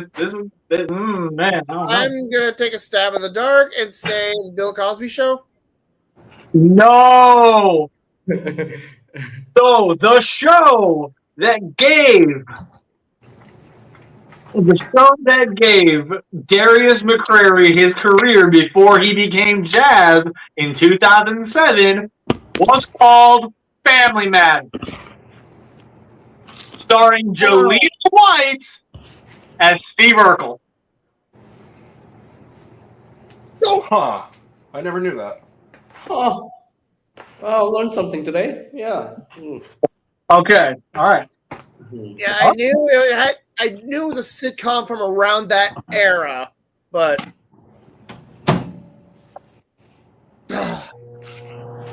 I want to see how well you guys paid attention to marketing. I'm not answering that question, TJ. I want to test you guys on how well you know your marketing.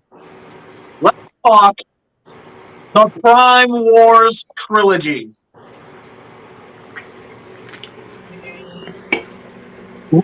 This was being hyped up to us and shown to us, and they were talking it up. What machinima say that this Transformers show was going to be in comparison to?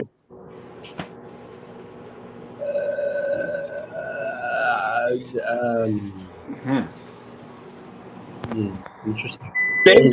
Their specific wording was, and without saying the actual name, we are making the blank of Transformers.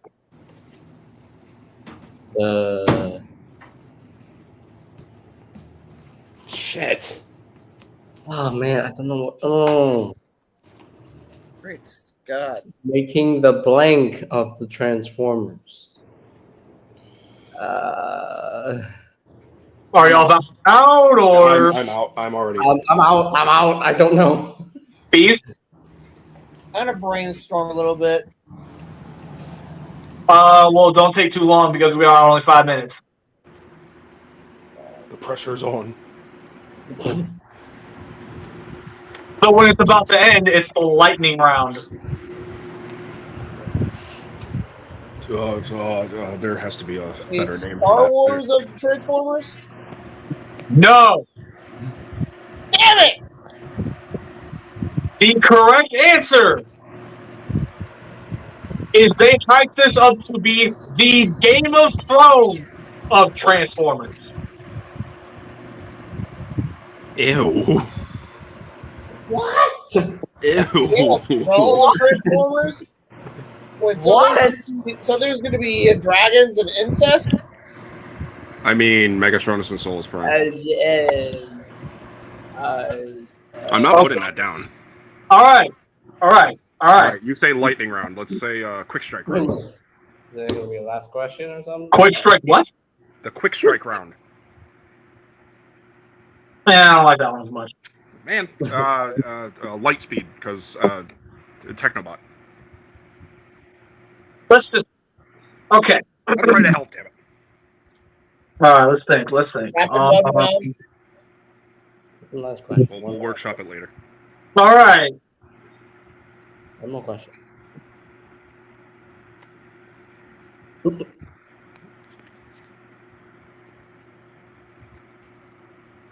No, that's too easy.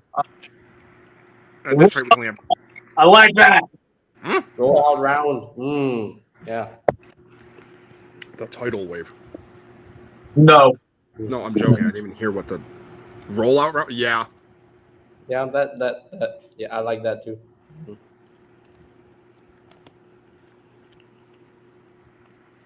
We have 3 minutes. 3 minutes until the 3 hour. Rise up round. But anyway. All right, this is gonna have to be the last one then.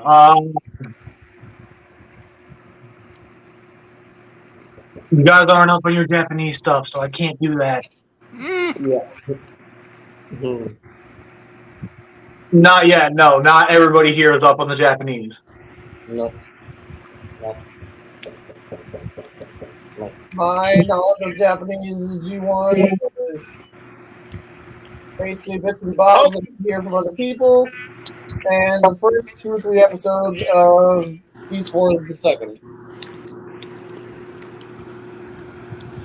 Because it's me, Robots in Disguise, 2001. Oh boy. Can you name me the characters that were played by Robert Axelrod? DFA. There were 2? Or was there just 1? I forget. If memory serves me right, there was only 1, but I'll double check that and edit in post. If that's the case, if it's only 1, and Robert Axelrod was... Yeah, I remember now. It was Movor.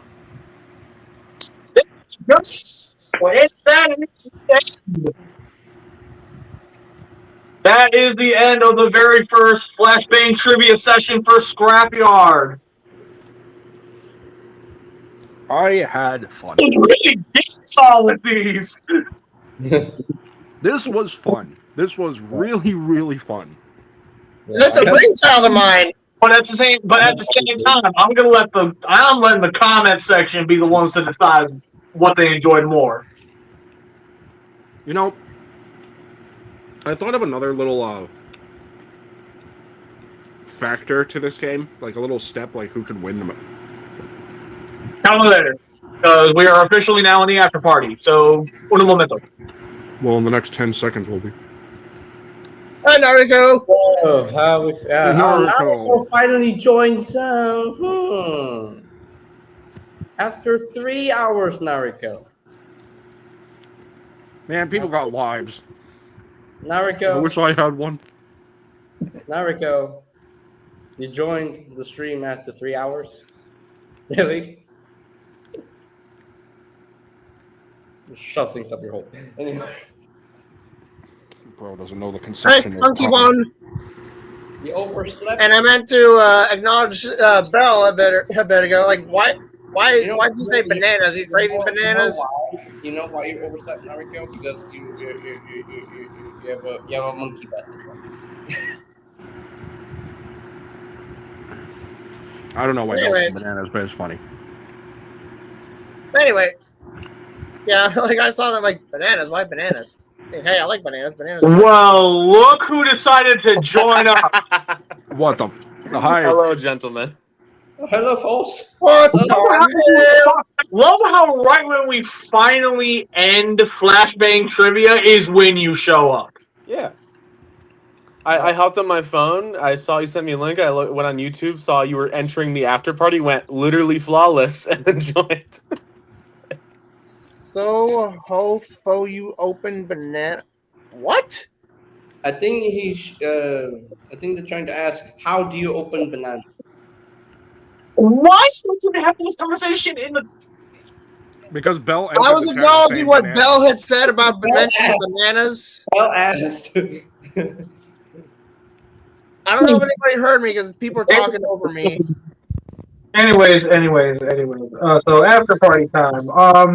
I heard you, bees. Because I heard TFA loud and clear when he said he was wanting to talk about the Walmart wheelie.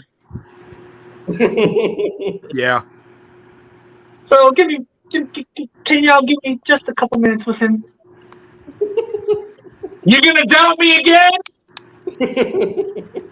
Realistically speaking, probably. That's kind of real. That's kind of real, though. He's kind of real for that. Should you doubt me again? 70-30. That's reasonable. I think that's completely justified.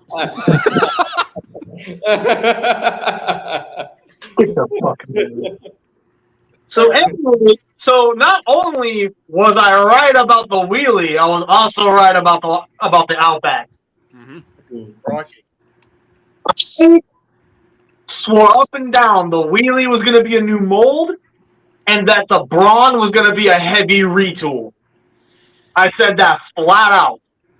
The one that showed me the most opposition. I'm not saying he argued. I'm saying he showed the most opposition because he had his own theories. Was CFA.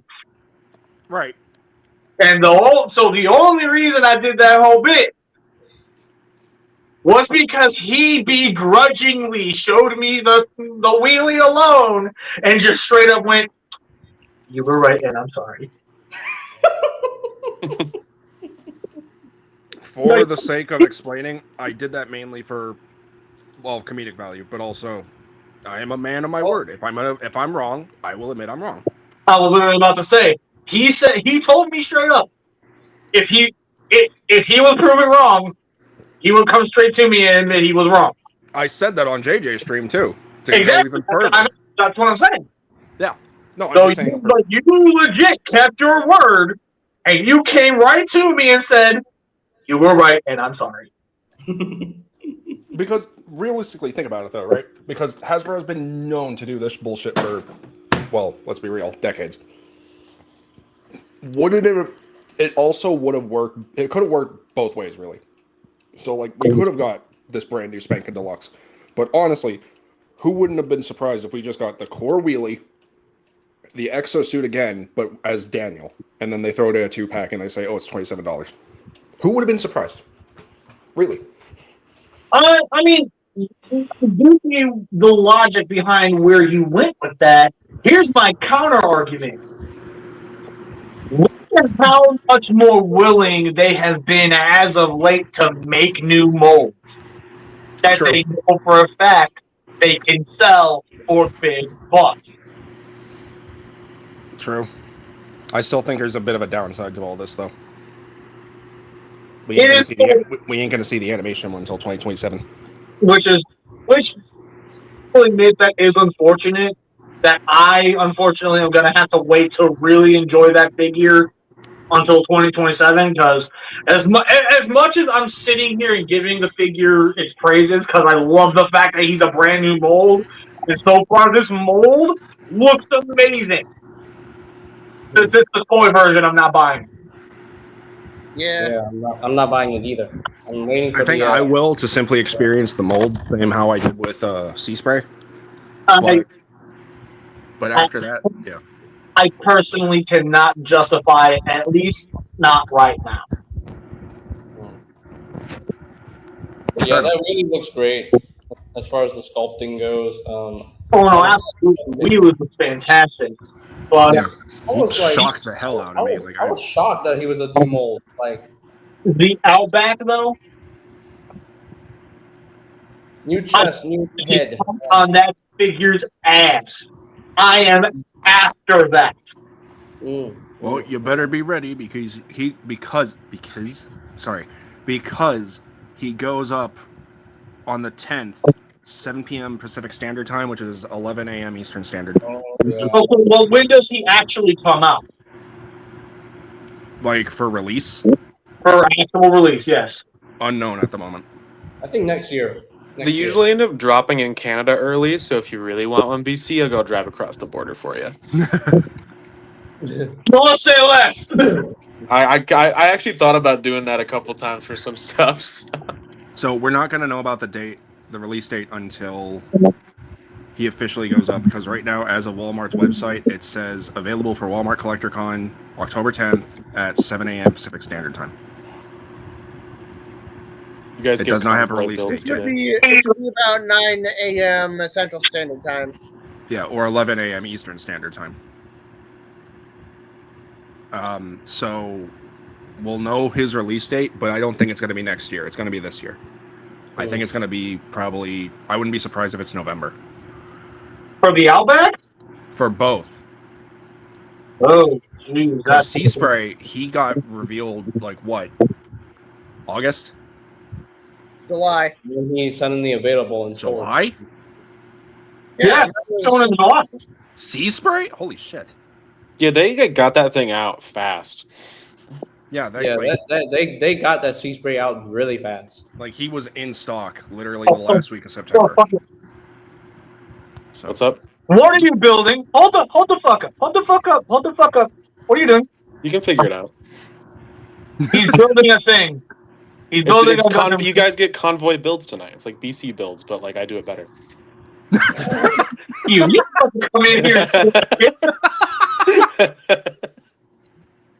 The utter disrespect. Fuck you. Anyway, guys, check out what I got. I know I've attacked some people with this before. It's the Gabu Caliber, I think it's called, from Kyoryuger. It's the Memorial Edition version. So, in addition to having the actual blade length, you can swap it out with the stubby one if you want to. If you prefer the deluxe version aesthetic. Hold on, is Kyoryuger the Dino Charge Japanese version? Yes, it's the Japanese counterpart to Super. Gosh, Kyoryuger is the Super Sentai counterpart to Power Rangers Dino Charge and Super Charge. I'm sorry. Anyway, that was really funny. So now it kind of looks like the deluxe version from back then, and it can actually combine. Oh my god, JJ! I hate you from this damn stream, boy. Don't test him. BC means it. And it can combine with a Memorial Edition Got a revolver. Hey, false. I think he's doing a thing. I'm doing a thing as well. We have to wait. Me and BC have to wait till December 22nd for Loyal Convoy to go up on Pulse. BC, check it out. I'm packing. By the way, this is the one I'm selling. I don't have a gun. Damn it. I will bludgeon you to death with my Optimus Prime. Hang on. Okay, so pull that trigger real quick. Sorry, my job called me. The fuck are they calling you at home for? You're done. Well, they need help with something. So yeah, guys, check this out. I'm packing. Who should I point this at? Pick someone. I don't know. Do me. Do me.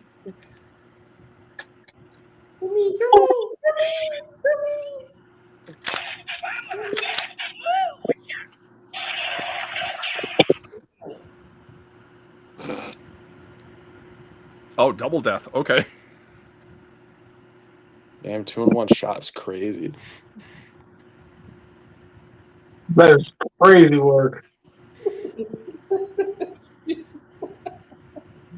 Okay, so, hey, False, What's up?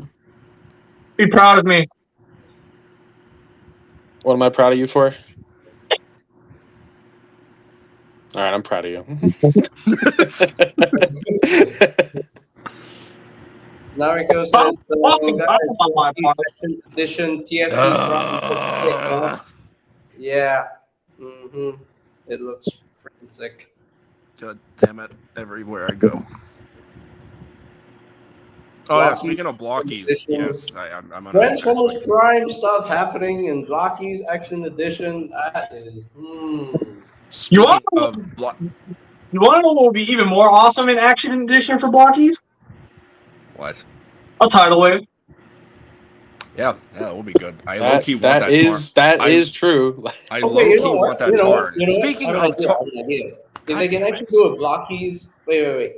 If they can do a Blockies Action Edition tidal wave that is compatible with Legacy Armada Megatron. No.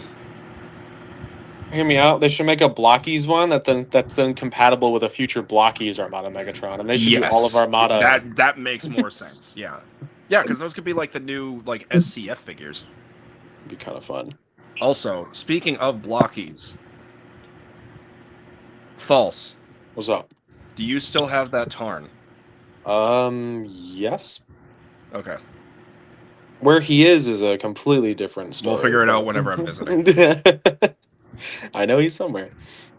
We will figure it out whenever I'm visiting. Yeah, public service announcement type thing. Yeah, I'm gonna own a tarn for Blockies. You might own 2 tarns. Ow. BC, did you figure out what I'm building yet? What did JJ say? You said Wake up! that you might own 2 tarns. I might. I might actually go after that Action Edition one because that would look pretty sweet. I just want to see what it looks like first. Fucking hell. I'm getting a look at the runners to see what he's building. He's building a gun for me. You get a brief flash? I only even got to see that. Hmm? Literally the only one here that will even remotely be able to know what you're building is me. So what was that part again? It's a piece. Listen, bitch. Okay, so based on what I could see of the very blurry, on my end at least, fucking picture that looked like a 00 body. It's not a 00. Well, it's not the 00. Does that have a red visor? No. I thought I saw a visor. No. See, because I can zoom in on my Show me phones. again, show me again, show me again. Oh. I have no idea. Yeah, I have no idea, dude. I know nothing of It's gun. the 00 Sky. Oh, fuck, from the... There we go. I assume from Gundam 00? It's from No. Build Divers. Oh, Gundam Build. But it is based on the 00, so. I don't know all of Gundam. So I remind grew me up to with never do Gundam. that again. What? So remind me to never do that again. Did you actually hurt yourself, or are you being comedic? No, he's doing a bit. Anyways, Stop talking over me, and I won't have to do myself so much.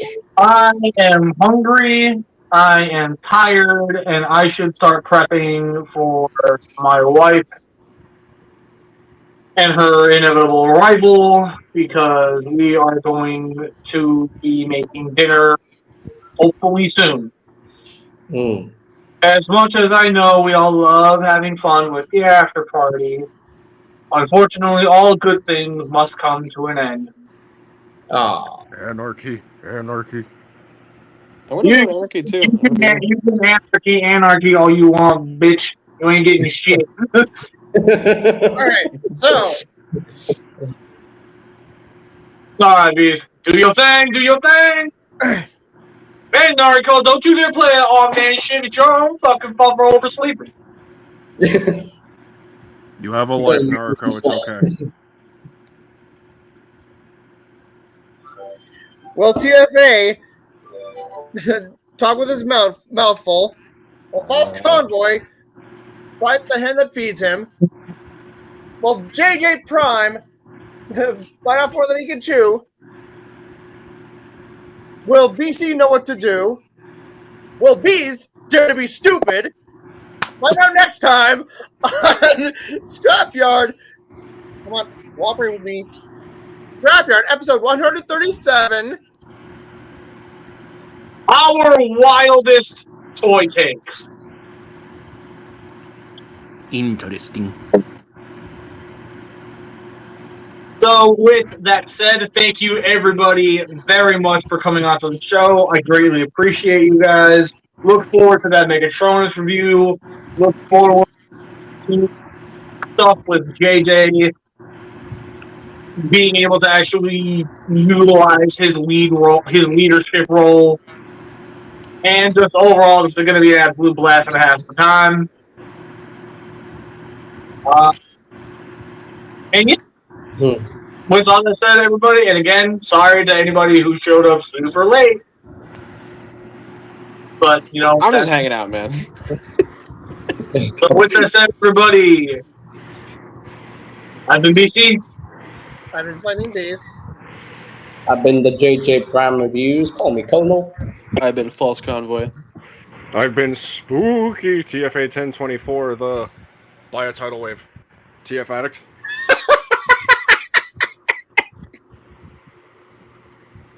No, it's by a Star Convoy.